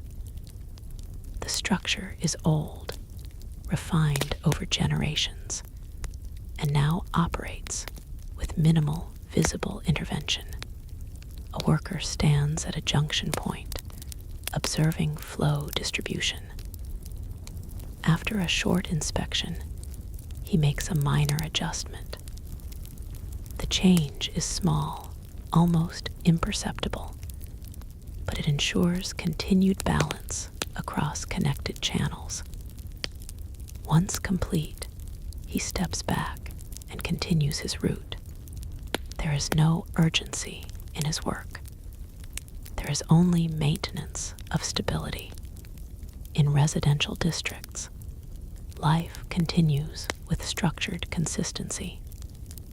Courtyards are active spaces used for preparation, repair, coordination, and rest in equal measure. The boundary between work and daily living is fluid but organized. A woman organizes household materials, placing items in order based on frequency of use. Her movements are calm and efficient. Nearby, a man repairs a tool that has likely been in use for many cycles of the city's routine life. The repair is not complex, but it is precise, ensuring continued function. These actions are not isolated.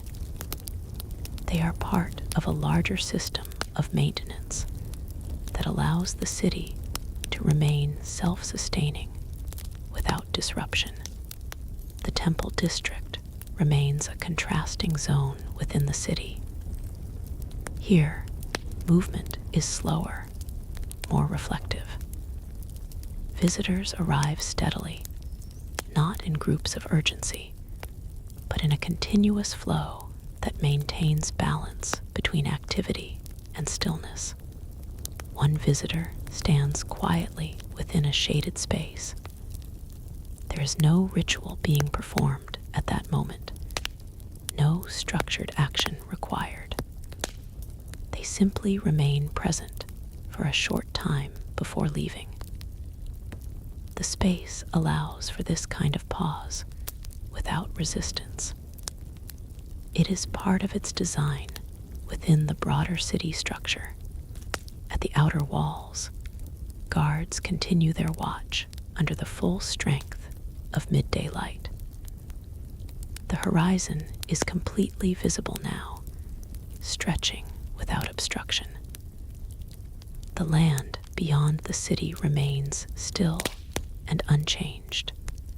One guard shifts position slightly, scanning the distance. There is nothing unusual to report. The environment remains stable, consistent, and predictable. His role is not to respond to disruption, but to ensure continuity through presence. He continues his watch without tension. Inside Babylon, the soundscape is fully developed into its daytime form. It is layered, but not chaotic. Voices from trade, movement through streets, water through canals, and tools in workshops all coexist within a controlled balance. No single sound dominates. Each exists within its appropriate range, contributing to the overall structure of the city's rhythm. As the sun holds steady at its higher position, the city operates at its most balanced level of productivity. There is no acceleration and no decline, only sustained function. In workshops, craftsmanship continues with precision. Materials are shaped, refined, and completed according to established methods. Apprentices observe and participate, learning through repetition and correction where needed. A craftsman examines a finished piece under direct light. After a moment of assessment, he sets it aside. It meets the expected standard. There is no need for revision. The process continues. Across different areas of the city, communication remains functional and clear. Conversations are direct, focused on coordination, exchange, and shared understanding. Even informal speech carries structure within it, shaped by the environment in which it occurs. The canals continue their essential function without interruption. Their presence is constant but unobtrusive. Water moves through them in a steady rhythm that mirrors the broader stability of the city itself. As midday deepens, Babylon remains in full equilibrium. Every system, economic, structural, environmental, and social, operates within its designed balance. There is no deviation that requires correction, no instability that demands response. The city is not actively maintained through force. It is sustained through alignment. And within this alignment, every movement continues to fit into a larger pattern that has been shaped over generations. Nothing breaks the rhythm. Nothing interrupts the flow. Babylon continues, not as something constantly changing, but as something continuously functioning within its own established order. And as the day holds steady at its peak, the city remains fully present within that balance, complete, structured, and quietly enduring within the ongoing movement of time.